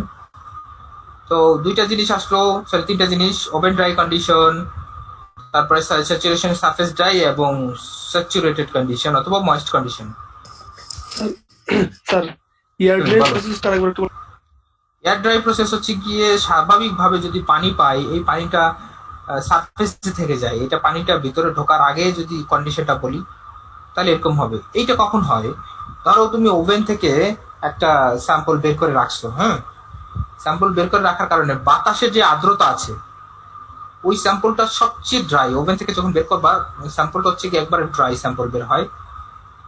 এইটাকে যদি আমি বাতাসে রাখি, বাতাসে আর্দ্রতা আছে কিনা বলো তো? এই বাতাসে আর্দ্রতা থেকে এই স্যাম্পলটা করে কি কিছু পরিমাণ পানিকে শোষণ করে নেয়, কিছু পরিমাণ পানিকে তার ইয়েতে নিয়ে যায়। কিছুক্ষণ পরে দেখবা কি এর সারফেসটা একটু ভিজা ভেজা মনে হচ্ছে, কিন্তু বাতাসে এমন পরিমাণ পানি থাকে না যে পানিটা তার পোর পর্যন্ত পৌঁছাতে পারে। ভিতরে একবারে যে ছোট ছোট ছিদ্র আছে, এই ছিদ্র পর্যন্ত পৌঁছাতে পারে, এত পরিমাণ পানি বাতাসে থাকে না। যার কারণে হয় কি, এই সারফেসটাকে অনেক সময় দেখা যায়। এইটার উৎকৃষ্ট উদাহরণ হচ্ছে গিয়ে মাঝে মধ্যে অনেক গরমে দেখবা, যাদের বাসায় টাইলস করা আছে, অনেক গরমে দেখবা টাইলসের উপরে পিছলা পিছলা একটা ভাব হয়ে যায়, পা দিলে কেমন যেন একটু পিছলা পিছলা লাগে, একটু স্যাঁতস্যাঁতে লাগে। এরকম দেখছো কিনা কখনো? মনে হয় না কেউ দেখেছো? জি স্যার, দেখেছো কিনা? অনেক গরম, আমি ঘামাইতেছি, তুমি ঘামাইতেছো, এলাকার লোক অতিষ্ঠ, অথচ দেখা যাচ্ছে কি এই টাইলসের ওপরে হালকা হালকা পানির মতো মনে হইতেছে, পাড়া দিলে স্যাঁতস্যাঁতে মনে হইতেছে, মনে হচ্ছে পাটা পিছলে যাবে, এরকম মনে হচ্ছে। পানিটা আমি অনুভব করতে পারতেছি। এইটাকে বলতেছে এয়ার ড্রাই কন্ডিশন। মানে হচ্ছে গিয়ে আসলে ভেতরে কোনো পানি নাই, কিন্তু ওই ময়েশ্চার থেকে, ওই অ্যাটমসফিয়ার থেকে কিছু আর্দ্রতা শোষণ করে এর সারফেসটাকে সে করে ফেলছে, হালকা কিছু করে ফেলছে, তখন এটাকে বলে হচ্ছে গিয়ে এয়ার ড্রাই কন্ডিশন। তবে এয়ার ড্রাই কন্ডিশন আসলে আমরা করি না, আমরা যখন কনক্রিটকে ব্যবহার করি অথবা অ্যাগ্রিগেটকে ব্যবহার করি, তখন এটাকে স্যাচুরেটেড সারফেস ড্রাই করে নিই। অনেক পানি দেয়, দেখবা কাস্টিং করার আগে এর মধ্যে পানি দেয়, কি বলে, খোয়া বলো অথবা পাথরের চিপস বলো, এই চিপসের ভিতরে পানি দেয়, পানি দিয়ে এটাকে ভিজায় নেয়। কারণ হচ্ছে গিয়ে এটা যদি আমার মিক্সিং ওয়াটার থেকে ওয়াটার নেয়, তাহলে আমার মিক্সিং ওয়াটারে শর্ট পড়বে, হাইড্রেশন হবে না। এই হাইড্রেশন, মিক্সিং ওয়াটার, এগুলো সম্বন্ধে আমরা আলোচনা করব পরবর্তীতে যখন কনক্রিট নিয়ে আলোচনা করব তখন। তো এখন ওপেন ড্রাইটা একটু বলে ভালো হতো। মানে ওভেন ড্রাই হচ্ছে গিয়ে কন্ডিশন হচ্ছে গিয়ে আমাদের শর্ত হচ্ছে গিয়ে এসটিএম কোড অনুযায়ী ওভেন ড্রাই করতে হবে 24 ঘন্টা এবং টেম্পারেচারটা থাকতে হবে 105 degree plus minus 5 degree Celsius. বুঝতেছো স্যার? 105 নাকি 110? না, plus minus 105 plus minus 5 degree. হ্যাঁ, তো এর মধ্যে রাখতে হবে। তো এর মধ্যে রেখে 24 ঘন্টা এটাকে করতে হবে। এটা স্টেম কোড। আমাদের সাধারণত যে ইয়েগুলো থাকে, ওভেনগুলো থাকে, এগুলোতে টেম্পারেচার মেনটেন করা একটু কষ্টকর। যদি ডিজিটাল হয় সেক্ষেত্রে টেম্পারেচার মেনটেন করা যায়, আর ডিজিটাল না হলে টেম্পারেচার মেনটেন করা কঠিন। এই যদি আমি একটা স্যাম্পলকে নিয়ে ওইখানে এভাবে 24 ঘন্টা রেখে দিতে পারি এই কন্ট্রোল টেম্পারেচারে, তাহলে আমি ওইটাকে বলবো oven dry sample. Okay sir, oven dry কি স্যার কোনো প্রকার আর্দ্রতা থাকার সম্ভাবনা আছে ভিতরে? না, ওভেন ড্রাই মানে হচ্ছে কি কোনো প্রকার আর্দ্রতা থাকবে না, কোনো প্রকার পানিও থাকবে না, একবারে যে স্যাম্পলটা থাকবে শুধু পরিমাণ স্যাম্পলটার ওয়েটটাই থাকবে। তো SSD condition, wet condition, damp condition, এগুলো আমরা তোমাদেরকে মাত্রই বললাম। হ্যাঁ, স্যাচুরেশন স্যার ইয়ারডাই কন্ডিশনে তো সাধারণত হালকা পোরের ভিতরে পানি থাকে, কিন্তু আপনি বললেন যে পোরের ভিতরে থাকবে না। বুঝিনি তোমার কথা, বুঝিনি, আবার বলো। ইয়ারডাই কন্ডিশনে মানে ইয়ারডাইতে সাধারণত পোরের ভিতরে তো হালকা পানি থাকতে পারে, মানে হাফ পোর পর্যন্ত বা এরকম কিছু থাকতে পারে। যে পরিমাণ ইয়ে কি বলে পোরের ভিতরে যাওয়ার সম্ভাবনা খুব কম থাকে। সারফেসে কিছু ময়েশ্চার থাকে, কিন্তু একবারে পোর পর্যন্ত যাওয়াটা কঠিন হয়ে যায় আর কি। এই অ্যাটমসফিয়ার থেকে যে ময়েশ্চারটা, এটা কি বলে পোর পর্যন্ত যাওয়াটা কঠিন আর কি। অ্যাটমসফিয়ার থেকে কতটুকু পরিমাণই বা পানি পাবে যেটা কিনা সে পোর পর্যন্ত নিয়ে যেতে পারে, এটা একটু ইয়ে কি বলে চিন্তার বিষয় আর কি। ঠিক আছে, একটু আগাবো আমি। হ্যাঁ, দেখো এই কন্ডিশনগুলোর কথা তোমাদেরকে বলা হয়েছে। এসএসডি কন্ডিশন মানে কি, ওয়েট কন্ডিশন মানে কি, অথবা ড্যাম কন্ডিশন মানে কি। এখানে এই ব্যাপারটা আবার একটু বলে দেওয়া আছে। এয়ার ড্রাই কন্ডিশন, হ্যাঁ, কাকে বলতেছে, স্যাচুরেটেড সারফেস। এটা ফিগারটা ভালো বোঝা যায় না, তাই আমি আগের ফিগারটাকে দেখাইছি। এই নিচের যে ইয়েগুলো দেখানো আছে, কি বলে স্টোন গুলো দেখানো আছে, স্টোন গুলো দিয়েও তেমন একটা বোঝা যাচ্ছে না। হ্যাঁ, যে আসলে এটা ওপেন ড্রাই মানে এর ভিতরে কি অবস্থা, স্যাচুরেটেড সারফেস ড্রাই মানে এবং ড্যাম্প অথবা ওয়েট কন্ডিশন, এটা ভালো করে বোঝা যাচ্ছিল না, তাই আমি আগের ফিগারটাকে অ্যাড করেছি। তো এখানে একটা স্যাম্পল কিছু ক্যালকুলেশন দেওয়া আছে। স্যাম্পল ক্যালকুলেশনে ওয়াটার ক্যালকুলেশন কিভাবে করতে হবে সেটা দেখানো আছে। তো এই স্যাম্পল ক্যালকুলেশনটা দেখানোর আগে আমি একটু শেষ করে আসি। এখানে আবার ম্যাক্সিমাম এগ্রিগেট সাইজ বলা আছে, সাউন্ডনেস বলা আছে। সাউন্ডনেস মানে হচ্ছে তোমার এগ্রিগেটটা কতটুকু ভালো খারাপ সেটাকে বোঝানো যাচ্ছে। আনসাউন্ড কন্ডিশন মানে এটা আসলে ওয়েদার অথবা যদি এর ভিতরে ইম্পিউরিটিস কি পরিমাণ আছে এটার উপর ডিপেন্ড করে। ইম্পিউরিটিস মানে হচ্ছে কি এর ভিতরে কি পরিমাণ পিওর আর ইম্পিওর ব্যাপারটা বুঝতেছো কিনা। ওই ইম্পিওর থেকে ইম্পিউরিটিস আসছে, এর ভিতরে কতখানি ফরেন ম্যাটেরিয়ালস আছে, হ্যাঁ, এর ভিতরে পোর কতখানি আছে, পোরোসিটি কতখানি আছে, ফ্লস মানে কি বিভিন্ন ইয়ে বলে এটাকে। প্লাস মানে হচ্ছে কি এর ভিতরে চির থাকবে কিনা। চির মানে হচ্ছে কি এয়ারলাইন ট্র্যাকের মতো। হ্যাঁ, কন্টামিনেন্টস মানে হচ্ছে কি ইম্পিউরিটিস, যে এর ভিতরে ফরেন ম্যাটেরিয়ালস কি কি পরিমাণ থাকতে পারে। এগুলোর উপরে ডিপেন্ড করে যে আসলে সাউন্ড কিনা। আমার যে স্যাম্পলটা আমি নিচ্ছি, ধরো আমি কিছু স্যাম্পল নিয়ে আসছি, কেউ খেয়াল করেছে কিনা জানি না, অত ওইভাবে খেয়াল করেছে কিনা জানি না। আমাদের যে স্টোনগুলো মসজিদের সামনে রাখা, আমাদের ডুয়েটের সেন্ট্রাল মসজিদের সামনে রাখা, এই স্টোনগুলো ব্যবহারের আগে ওরা একটু ধুয়ে নেয়। কিভাবে ধোয়, এটা হচ্ছে কি আমাদের এখানে একটা ইয়ে আছে, কি বলে অনেক বড় একটা ইয়ে করা আছে, হাউজের মতো করা আছে। এই হাউজের দুই দিকে দুইজন দাঁড়ায় এক টুকরি করে স্টোন করে কি ওই চালনির ভিতরে ফেলে। তো চালনিটাকে আবার দুইজন দুই দিক থেকে ধরে ওই পানির মধ্যে ইয়ে করে। তো দেখা যায় যে প্রথম যে স্টোন গুলো ছিল এর মধ্যে অনেক পরিমাণ মাটি, বালি এবং ফরেন কিছু ম্যাটেরিয়াল থাকে, স্টোন গুলোর সাথে আটকে থাকে। যখন এটা ধোয়া হয় স্টোন গুলো খুব চকচকে হয়। তো এইভাবে করে আমরা চাইলে এই কন্টামিনেন্টস গুলো সরাই নিতে পারি। হ্যাঁ, যে কন্টামিনেন্টস আবার আছে এই কন্টামিনেন্টস গুলো সরাই নিতে পারি। তাহলে আমাদের যে আসলে আমরা যে এগ্রিগেটটা চাচ্ছি, ডিজায়ার এগ্রিগেটটা পাবো আমরা। তো এইভাবে করে কিছু ইয়ে করে নেওয়া যেতে পারে। এগ্রিগেটের সাইজের কথা বলা আছে। Aggregate maximum size of aggregate, হ্যাঁ, maximum size of aggregate MSA বলতে এটাই বোঝাচ্ছে। আসলে শর্ট করার কারণে এরকম লেখা। এটা কি হবে এটা এখানে বলা আছে।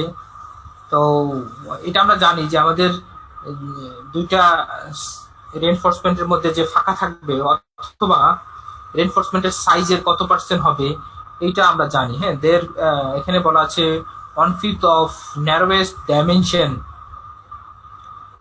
of the form in which concrete is to be placed. দেখো 1/5 narrowest dimension ফর্মের কথা বলা আছে। আমরা যে ফ্রেমওয়ার্ক করি অথবা ফর্মওয়ার্ক করি এই ফর্মের যে ন্যারোয়েস্ট ডাইমেনশন মানে হচ্ছে কি, যদি আমি একটা কলামের কথা বলি, 12 কলামের কথা বলি, অথবা একটা বিমের কথা বলি, 20-10 বিমের কথা বলি, তো যদি 10 হয় তাহলে এর 1/5 মানে হচ্ছে গিয়ে 2 ইঞ্চি অথবা 2 মিলি, এভাবে আর কি, মিলিও বলো ইঞ্চিতে বলো, এর চেয়ে বেশি হইতে পারবে না কনক্রিটের, সরি আমাদের ম্যাক্সিমাম এগ্রিগেটের সাইজ। ওরা একটা জাস্ট বলেছে, এবং আমরা তো জানি যে এগ্রিগেটের ম্যাক্সিমাম সাইজ কত হইতে পারবে। হ্যাঁ, এটা হচ্ছে গিয়ে এর আগে করে আসছি আমরা, যে এগ্রিগেটের 1.5 গুণের বেশি না, সরি আমরা যে রেইনফোর্সমেন্ট ব্যবহার করব এর রেইনফোর্সমেন্টের 1.5 গুণের বেশি না, ম্যাক্সিমাম সাইজটা হবে। ধরো আমরা যদি 25 মিলি করি, রেইনফোর্সমেন্ট ব্যবহার করি, তাহলে দেখো এর যদি 1.5 গুণ হয়, এর 1.5 গুণ 25-এর 1.5 গুণ কত হবে বলো তো? 37.5 স্যার। তার মানে 37.5 মানে হচ্ছে কি কোর্স এগ্রিগেটের সর্বোচ্চ লিমিট বলতেছে 37.5, মানে 1.5 ইঞ্চি, 1.5 ইঞ্চির বেশি হবে না, 1.5 ইঞ্চি সাইজের বেশি হবে না। এরকম করে কিছু সাইজ বলা আছে যেগুলো আমাদের মেনটেন করা দরকার। হ্যাঁ, ক্লিয়ার ডিস্টেন্স বিটুইন রিভার, হ্যাঁ ম্যাক্সিমাম সাইজের কথা বলেছে 3/4 এর বেশি হবে না। দুইটা রিভারের মধ্যে ডিস্টেন্স, দুইটা রিভার মানে হচ্ছে দুইটা রড তুমি বসালা, এর মধ্যে যে ফাঁকা আছে এই ফাঁকার 3/4 এর বেশি হবে না। ধরো ফাঁকা 1 ইঞ্চি আছে, 75 মিলিমিটারের, অথবা সরি ফাঁকা আছে ধরো কত বলবো 1 ইঞ্চি, তাহলে 3/4 ইঞ্চির বেশি আমি এগ্রিগেট ব্যবহার করতে পারবো না। এটা ডিপেন্ড করবে আমার কত কনজাস্টেড হইতেছে, কি বলে রেইনফোর্সমেন্ট ডিটেইলিংটা কত কনজাস্টেড হইতেছে, এটা ডিপেন্ড করবে আমার যে ফর্মওয়ার্কটা ব্যবহার করতেছি এই ফর্মওয়ার্কের সাইজটা কিরকম হইতেছে এর উপরে। তারপর আমরা একটা স্পেসিফিকেশন লিখে দিব, যখন আমরা ডিজাইন দিব একটা স্পেসিফিকেশন লিখে দিব যে এই সাইজের উপরে এগ্রিগেট আপনি ব্যবহার করতে পারবেন না। ওইটা কিসের উপরে ডিপেন্ড করবে সেটা একটু বলে দিল, এই জিনিসের উপরে ব্যবহার করলে। দেখো আমি যখন সাইজটা আছে এটা কি ইঞ্চিতে 1.1/5 বা 3? হ্যাঁ, এটা ইঞ্চিতেই বলা আছে, এটা ইঞ্চিতে বলা আছে, কারণ আমাদের তো 1/5 মানে হচ্ছে গিয়ে ন্যারোয়েস্ট ডাইমেনশন। যদি ফর্মের ন্যারোয়েস্ট ডাইমেনশন বলি সেক্ষেত্রে ফর্মগুলো সাধারণত ইঞ্চিতেই থাকে, 10 ইঞ্চি, 20 ইঞ্চি, অথবা 10 কলাম, 12 কলাম এরকম থাকে। এর 1/5 এর কম হবে না আর কি, সরি 1/5 এর বেশি হবে না।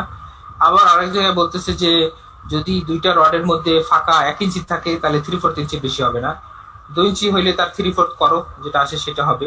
এরকম এটা ডিপেন্ড করবে তোমার রেইনফোর্সমেন্ট ডিটেইলিং এবং কি ধরনের ফর্ম তুমি ব্যবহার করতেছো এর উপরে। এইটা একটা মেজারমেন্ট হইতে পারে। আর আমরা স্বাভাবিক মেজারমেন্ট যেটা বলি যে আমাদের তোমরা করে আসছো, গেলে কলাম ডিজাইন করে আসছো, কলাম স্পাইরাল ডিজাইন করতে গেলে কিছু ম্যাক্সিমাম এগ্রিগেটের সাইজ ধরতে হয় না, মনে আছে? ম্যাক্সিমাম সাইজ ধরতে হয় কিনা? স্যার ওখানে কিছু কন্ডিশন থাকে। হ্যাঁ, ওইটাই হচ্ছে কি আসল কন্ডিশন, যে আমরা রেগুলারলি ওই কন্ডিশনটাই ব্যবহার করি। হ্যাঁ, এখানে হয়তো এটা উঠানো হয়নি, এটা এখানে নাই যার কারণে উঠানো হয়নি। তোমরা একটু এই নেভেলের বইটা দেখবা, হ্যাঁ এগ্রিগেট সাইজের, স্ট্যান্ডার্ড এগ্রিগেট সাইজের জন্য নেভেলের বইটা একটু দেখবা। ওকে,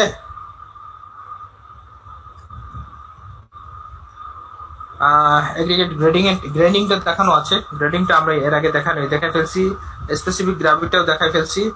এই বিভিন্ন এগ্রিগেটের স্পেসিফিক গ্র্যাভিটি কত হইতে পারে সেটা এখানে বলা আছে এগ্রিগেটের ধরন অনুযায়ী। এটা জাস্ট একটা কোডের বই থেকে সরাসরি উঠাই নিয়ে আসা, এর স্পেসিফিক গ্র্যাভিটির রেঞ্জটা কত হবে, এত থেকে এত, এত থেকে এত, অ্যাভারেজটা কত হবে সেটা বলা আছে।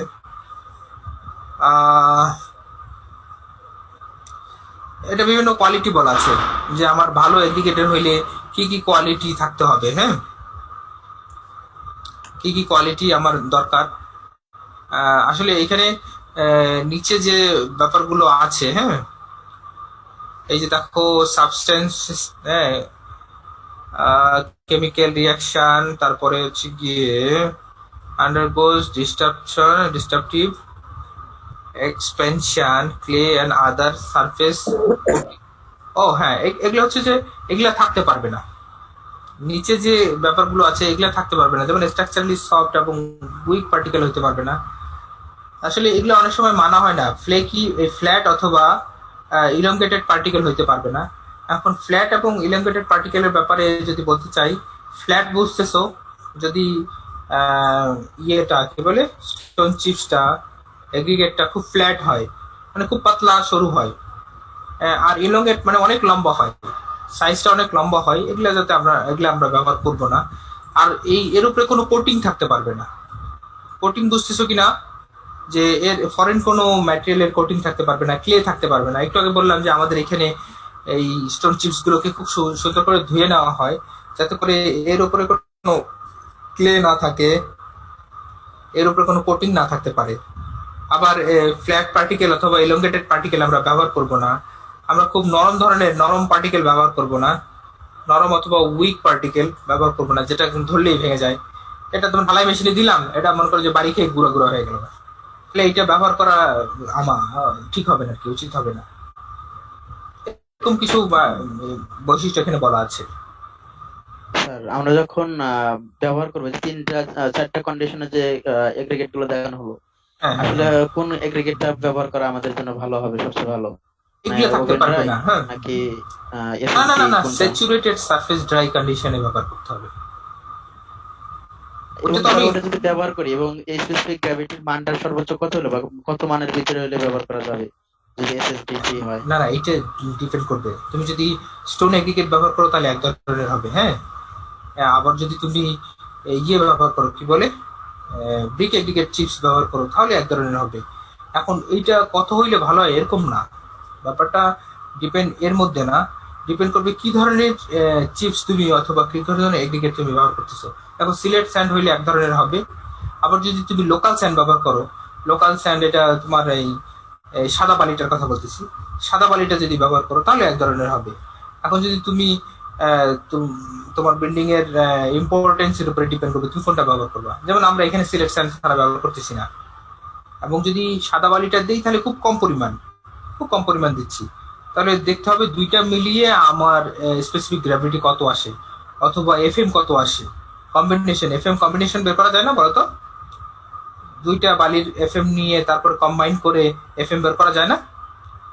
অবশ্যই যায়। হ্যাঁ, এটা তোমাদের হয়তো ল্যাবে দেখানো হবে। দুইটা বালি এফএম কে একসাথে যদি করি তাহলে এফএমটা কত দাঁড়ায়। এখন যদি তুমি অনেক চিকন বালি অনেক বেশি নিয়ে ফেলো তাহলে এফএম কমে যাবে এবং স্পেসিফিক গ্র্যাভিটি কমে যাবে। এগুলো অনেকগুলো ফ্যাক্টর আছে যেগুলা আসলে আমরা মেনটেন করতে পারি না, একবারে স্ট্যান্ডার্ড ভ্যালুটাকে মেনটেন করতে পারি না, কারণ আমাদের রিসোর্সের শর্টেজ আছে। আমি যদি সব স্টোন চিপস দেই তাহলে দেখা যাবে কি যে এর কস্টিং অনেক বেশি চলে আসতেছে। সব যদি আমি সিলেট স্যান্ড দেই তাহলে এর কস্টিং অনেক বেশি চলে আসতেছে। আর এখন তো সিলেট স্যান্ডের সাথেও সাদা বালিটাকে এমন ভাবে মিলাই দেয় বোঝা যায় না।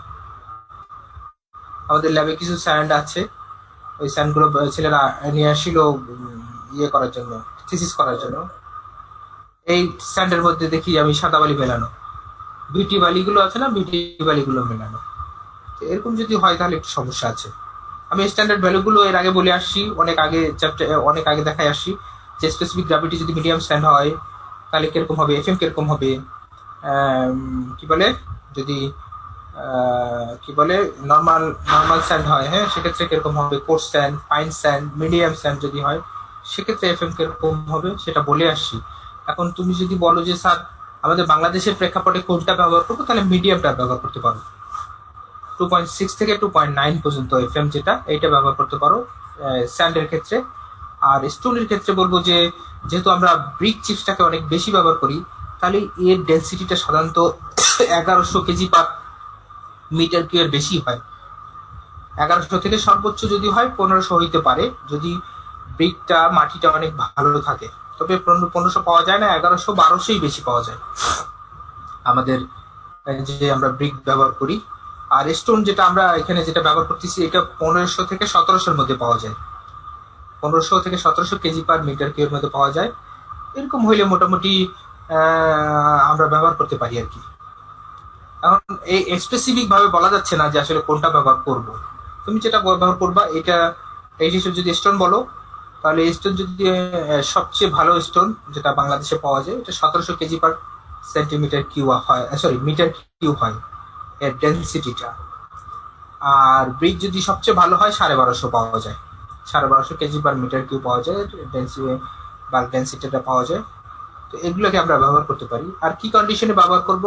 ডেফিনেটলি ওপেন ড্রাই ব্যবহার করব না, এয়ার ড্রাইও ব্যবহার করব না, আবার ওয়েটও ব্যবহার করব না। আমরা স্যাচুরেটেড সারফেস ড্রাই ব্যবহার করব। স্যাচুরেটেড সারফেস ড্রাই ব্যবহার করার কারণ হচ্ছে গিয়ে এর সারফেসটা ড্রাই থাকবে কিন্তু ভিতরে পানি থাকবে, তার মানে এক্সট্রা কোনো পানি তার দরকার নেই। এক্সট্রা কোনো পানি সে পাইলে ভিতরে সে নিচের ভিতরে কোনো পানি নিতে পারবে না।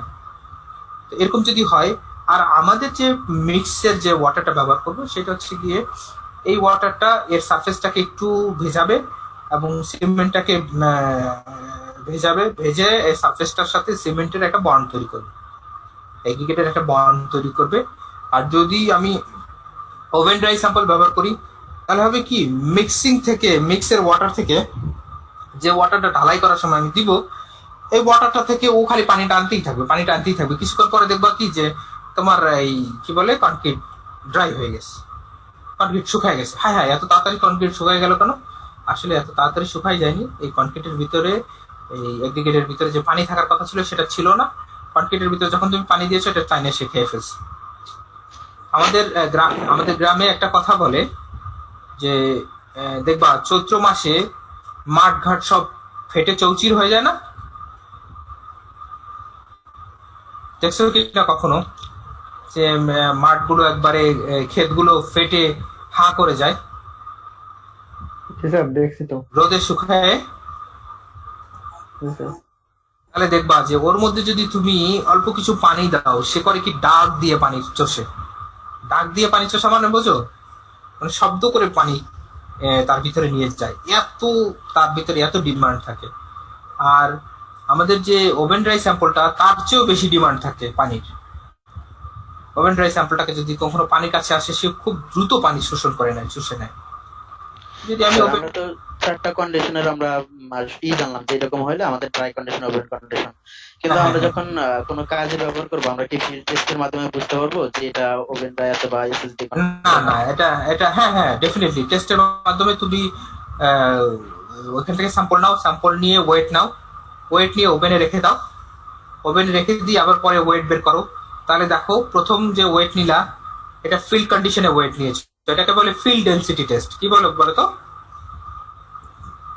ফিল্ড ডেনসিটি টেস্ট হয়েছে ফিল্ডের থেকে আমি ম্যাটেরিয়ালটা নিব, ধরো 500 গ্রামের মতো নিলাম, ওজন নিয়ে এরপরে ওভেনে 24 ঘন্টা রেখে দিলাম। তো 24 ঘন্টা রেখে দেওয়ার পরে এটাকে আবার ওয়েট নিলাম, বের করে আবার ওয়েট নিলাম। তাহলে এর ভিতরে যে পানির পরিমাণ ছিল, যে ময়েশ্চারের পরিমাণ ছিল, এটা ওভেনে দেওয়ার কারণে কি সব শুকায় গেছে কিনা? আবার যখন সেকেন্ড টাইম যখন আমি এটা করব, কি বলে, ওজন নিব, তাহলে প্রথম ফিল্ড কন্ডিশনে কি ময়েশ্চার ছিল এটা আছে, এবং পরবর্তীতে একবার ড্রাই অবস্থায় ওয়েট নিলাম, তাহলে এর মধ্যে কি পরিমাণ ময়েশ্চার ছিল সেটা চলে আসলো। এবং ফিল্ড কন্ডিশনে ওয়েটটা দিয়ে যদি ভাগ দেই, তাহলে ফিল্ড কন্ডিশনে এখানে কি পরিমাণ ময়েশ্চার ছিল এটা বের হয়ে যাবে। এরপরে যখন আমি ওই স্যাম্পলটার উপরে আবার স্যাচুরেটেড সারফেস ড্রাই কন্ডিশন করে ওয়েট নিব, তাহলে কি পরিমাণ ময়েশ্চার আরো লাগবে, কি পরিমাণ পানি আরো লাগবে স্যাচুরেটেড সারফেস ড্রাই করতে, সেটাও আমার বের করে চলে আসবে। তো ওই পরিমাণ পানিটা যদি আমি আগে মিশাই দিতে পারি এই ইয়ের সাথে, কি বলে, এগ্রিগেটের সাথে, তাহলে আমার কনক্রিট মিক্সিং এর সময় পানির পরিমাণ না বাড়াইলেও চলবে। কিন্তু যদি মনে হয় যে না ওই পরিমাণ পানি আমি ব্যবহার করতে আগে মিশাই দিতে পারবো না, তাহলে আমি মিক্সিং এর যে পরিমাণ পানি, ধরো মিক্সিং এ 10 লিটার পানি আসছে, এর সাথে ফিল্ড কন্ডিশন এবং surface dry, saturation surface dry হইতে হইলে যে পরিমাণ পানি বেশি লাগবে, এই পরিমাণ পানি, ধরো 1.5 লিটার পানি যদি বেশি লাগে, এই 1.5 লিটার পানি এর সাথে যোগ করে দিতে হবে, যাতে করে এই পানিটা পাওয়ার পরে সে 1.5 লিটার পানি তার সারফেস ড্রাইয়ের জন্য নিয়ে নিবে, স্যাচুরেশন সারফেস ড্রাইয়ের জন্য নিয়ে নিবে, আর বাকি পানিটা আমার যে মিক্সিং এর ওয়াটারটা এটা যাতে ঠিক থাকে। এইভাবে কিছু জিনিস করা হয় আর কি। তো সেক্ষেত্রে আরো ডিটেলস আলোচনা হবে। এটা তোমাদের সেশনাল ক্লাসটা কোন পর্যন্ত গেছে আমি জানি না, এগুলা সরাসরি যদি একবারে সামনাসামনি হয় তাহলে বোঝানো সহজ, দূরে থেকে বোঝানো কতটা কঠিন সেটা আসলে তোমরাও বুঝতেছো, আমিও বুঝতেছি। এটা কনক্রিটের সাইজের উপরে ডিপেন্ড করতেছে। লাস্টের দেখো একটা গ্রাফ দেওয়া আছে, এটি একটি ইম্পর্টেন্ট গ্রাফ যে পরীক্ষার মধ্যে চলে আসতে পারে। দেখো কনক্রিটের এগ্রিগেটের সাইজ, হ্যাঁ, নিচে আছে এগ্রিগেটের সাইজ, এগ্রিগেটের সাইজ এবং এইদিকে আছে কম্প্রেসিভ স্ট্রেংথ। হ্যাঁ, যদি আর একটু বড় করি, কত পার্সেন্ট করবো, 120% করি। হ্যাঁ, 120% করে এটাকে সরাই দিব।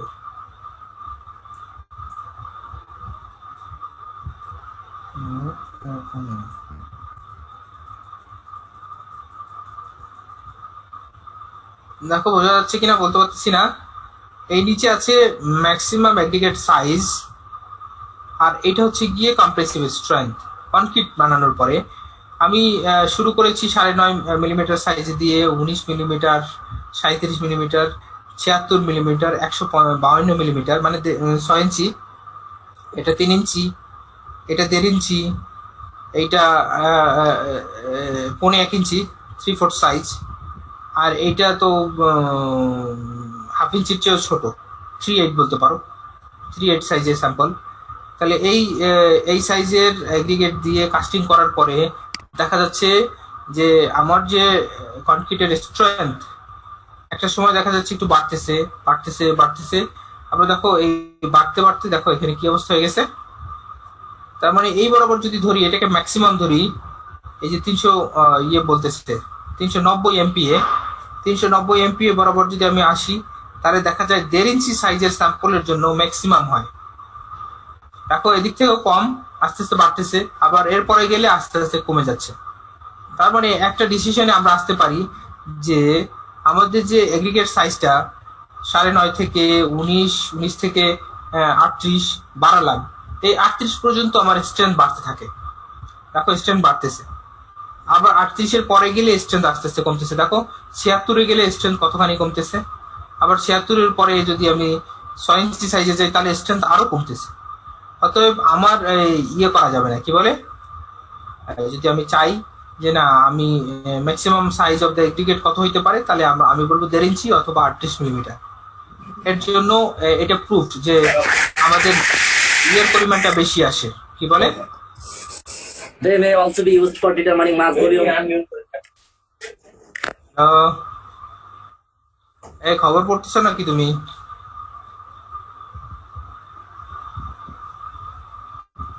সেক্ষেত্রে আমরা যে এগ্রিগেট ব্যবহার করতে পারবো, এই এগ্রিগেটটা আসলে কত সাইজের এগ্রিগেট পর্যন্ত ব্যবহার করতে পারবো এইটা এখানে বলা আছে। আমরা সাধারণত 1.5 ইঞ্চি সাইজের এগ্রিগেট ব্যবহার করলে ভালো স্ট্রেংথ পাওয়া যায়, এই জন্য 1.5 ইঞ্চির উপরে না যাওয়াই ভালো আর কি। এই জন্য আমাদের যে কোর্স এগ্রিগেট আমরা গ্রেডেশন করি, সর্বোচ্চ 3 ইঞ্চি সাইজের নেই, 76 মিলিমিটার সাইজের চিপ নেওয়া হয়, 75 মিলিমিটার আর কি, 3 ইঞ্চি সাইজের চিপ নেওয়া হয়, এরপরে আর নেওয়া হয় না। তো এটার কারণ একটাই যে এই 75-এর পরে যা যাবো তা খালি কমতেই থাকে, স্ট্রেংথ খালি কমতেই থাকে, যার কারণে ওইটা নেওয়া হয় না আর কি, ঠিক হয় না আর কি। এটা 40% করি, 40%, তো অনেক কম হয়ে গেছে, 100%। তো এই হচ্ছে এখন একটা ক্যালকুলেশন তোমাদেরকে বলেছিলাম, একটা ক্যালকুলেশন দেখাবো। ক্যালকুলেশনটা কোথায় গেল, আর একটু কমাইতে হবে, 85%।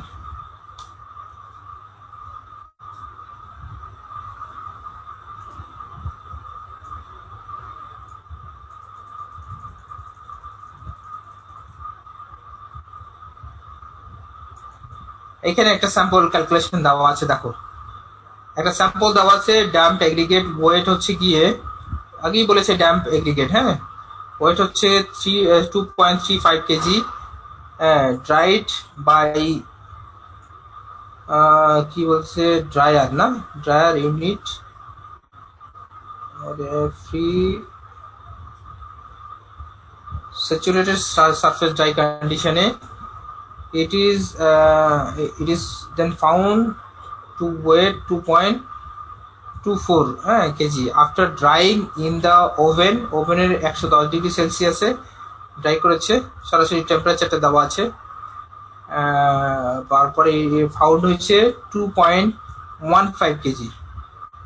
দেখো প্রথম যে স্যাম্পলটা বলছে, এই স্যাম্পলটা হচ্ছে গিয়ে ফিল্ড কন্ডিশনে ড্যাম্প স্যাম্পল আর কি, ফিল্ড কন্ডিশনে পেয়েছে 2.35 কেজি, এরপরে স্যাচুরেটেড সারফেস ড্রাই করে দেখেছে, এটা ছিল 2.24 কেজি এবং ওভেনে দেওয়ার পরে 2.15 কেজি হয়েছে।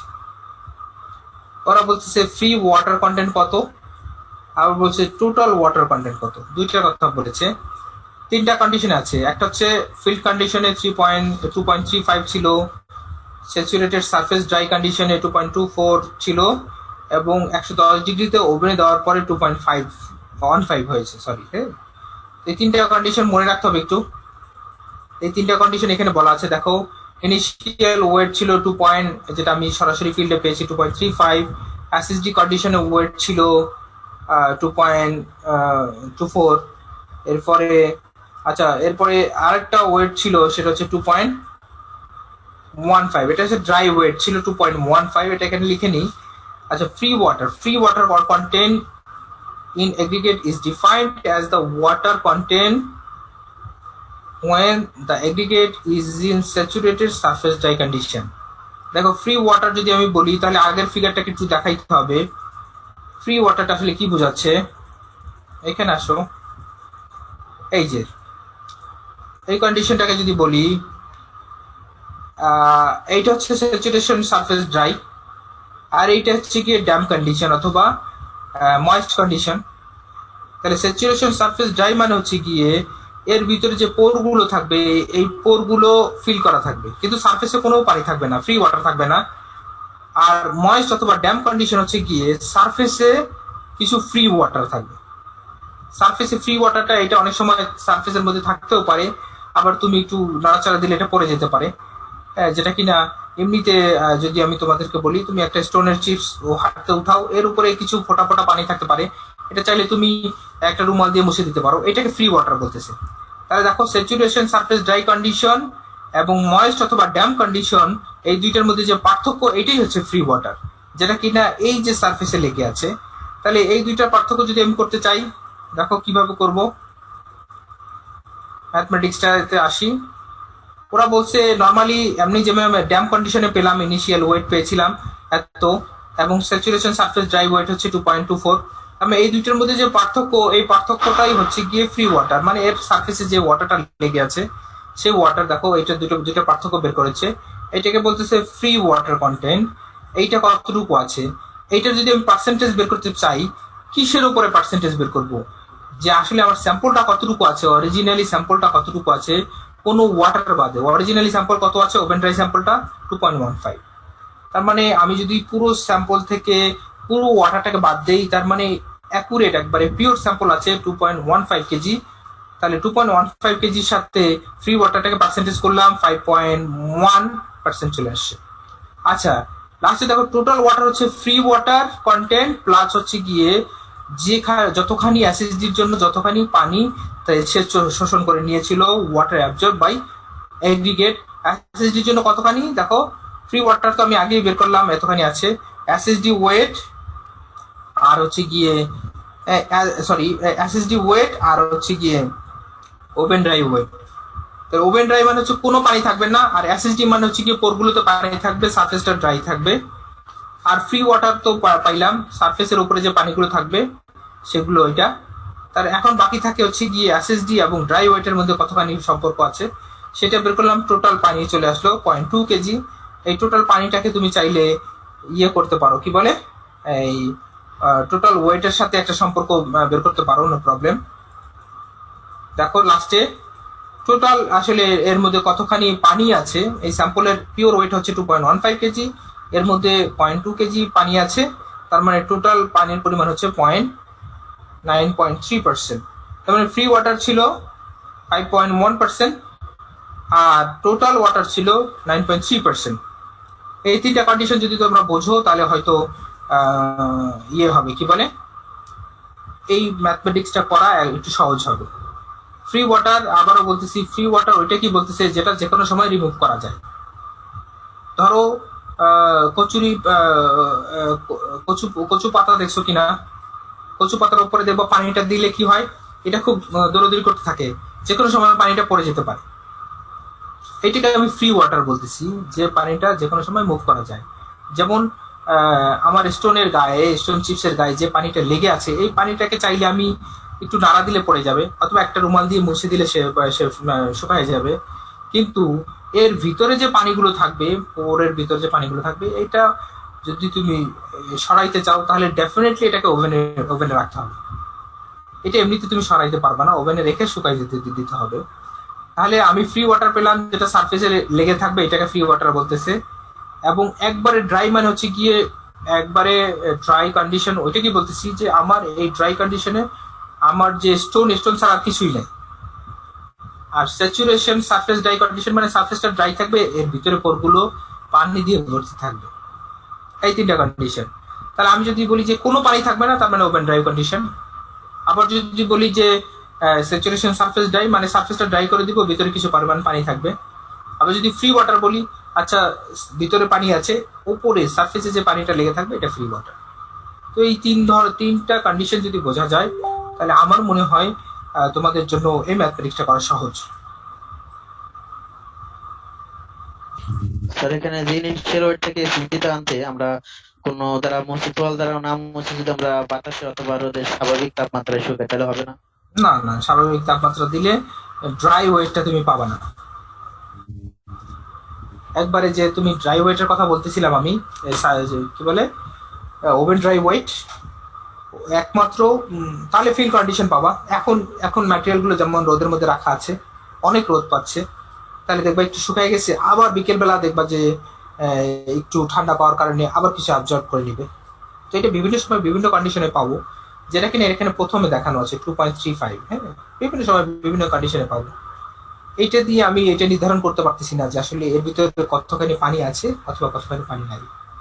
তো এটা নির্ধারণ করার জন্য ডেফিনেটলি আমাকে এই পরিমাণে আসতে হবে যে আমি ওভেনে দিলাম 24 ঘন্টা পরে এটার ওয়েট কতখানি আছে, তখন আমি বুঝতে পারবো যে ও এর ভিতরে তো এতখানি পানি ছিল। ওকে,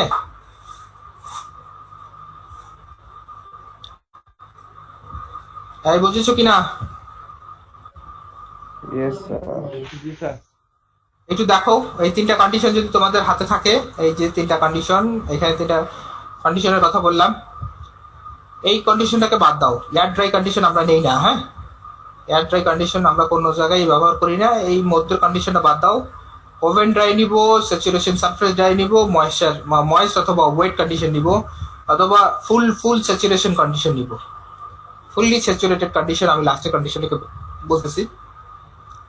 এই তিনটা কন্ডিশন বুঝলে ওকে। এই উপরে পানিগুলো লেগে আছে এটাকে ফ্রি ওয়াটার বলতেছে, যেটা কিনা এটার মধ্যে নাই। আবার এটার ভিতরে যা আছে সেটা এটার ভিতরে নাই। এইটা একবার শুকনা, এটা এই ম্যাটেরিয়ালটা কতটুকু আছে সেটা বোঝাচ্ছে ওভেন ড্রাই দিয়ে। এই ম্যাটেরিয়ালের ভিতরে যতখানি পানি আছে সেটা স্যাচুরেশন সারফেস ড্রাই বোঝাচ্ছে। আর লাস্ট যে কন্ডিশন, এটা ফ্রি ওয়াটার সহ বোঝাচ্ছে, এর ভিতরে এবং গায়ে কতখানি পানি লেগে আছে এইটা সহ বোঝাচ্ছে। ওকে,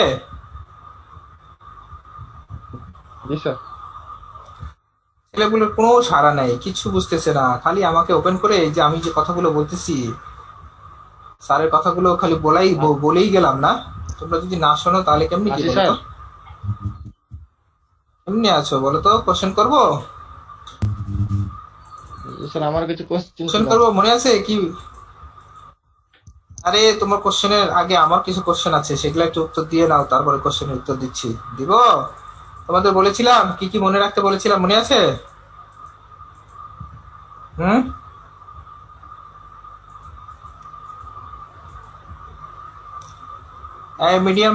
মিডিয়াম কি বলে এগ্রিগেটেড ইয়ে বলো, ফাইন এগ্রিগেটেড এফএম বলো, কে বলতে পারবা? ফাইন এগ্রিগেট হচ্ছে 2.2 থেকে 2.6।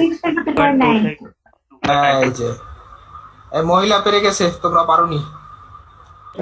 মরিয়ম না, হাসিনা। হ্যাঁ, মানে ফাইন এগ্রিগেট বলেন না স্যার? ফাইন এগ্রিগেটেড মিডিয়াম বলেছি। মিডিয়াম 2. লেডিস ফার্স্ট হয়ে গেল, তোমরা পারলা না। কোর্সটা হচ্ছে স্যার 2.9 থেকে 3.2। হ্যাঁ, আচ্ছা, আমার মনে হচ্ছে মিডিয়াম ফাইন এগ্রিগেট, আর একটা হচ্ছে একবারে ফাইন এগ্রিগেট, আমরা ফাইন স্যান্ড, মিডিয়াম স্যান্ড, আর একটা হচ্ছে গিয়ে কোর্স স্যান্ড। হ্যাঁ, এই তিনটা। Fine aggregate. আচ্ছা বলো, কোর্স এগ্রিগেট এবং ফাইন এগ্রিগেটের মধ্যে পার্থক্য করব কত নাম্বার চিপ দিয়ে? 4.75 মিলিমিটার চালন। 4.75 মিলিমিটার চালন। আচ্ছা বলো তো নর্মাল ওয়েট এগ্রিগেটের বাল্ক ডেন্সিটি কত হবে?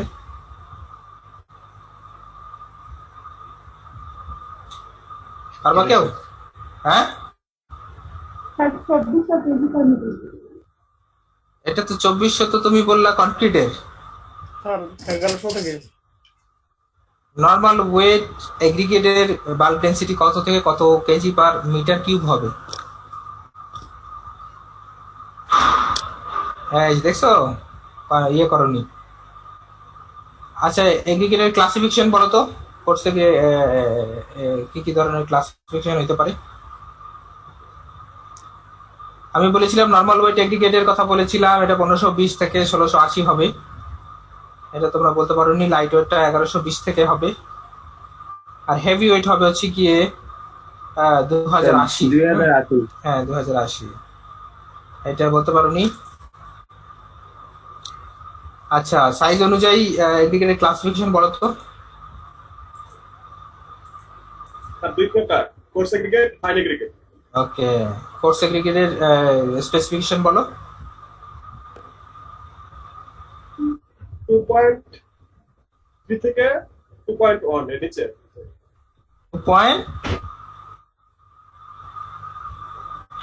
কি এটা 2.3 থেকে 2.1? এটা কি?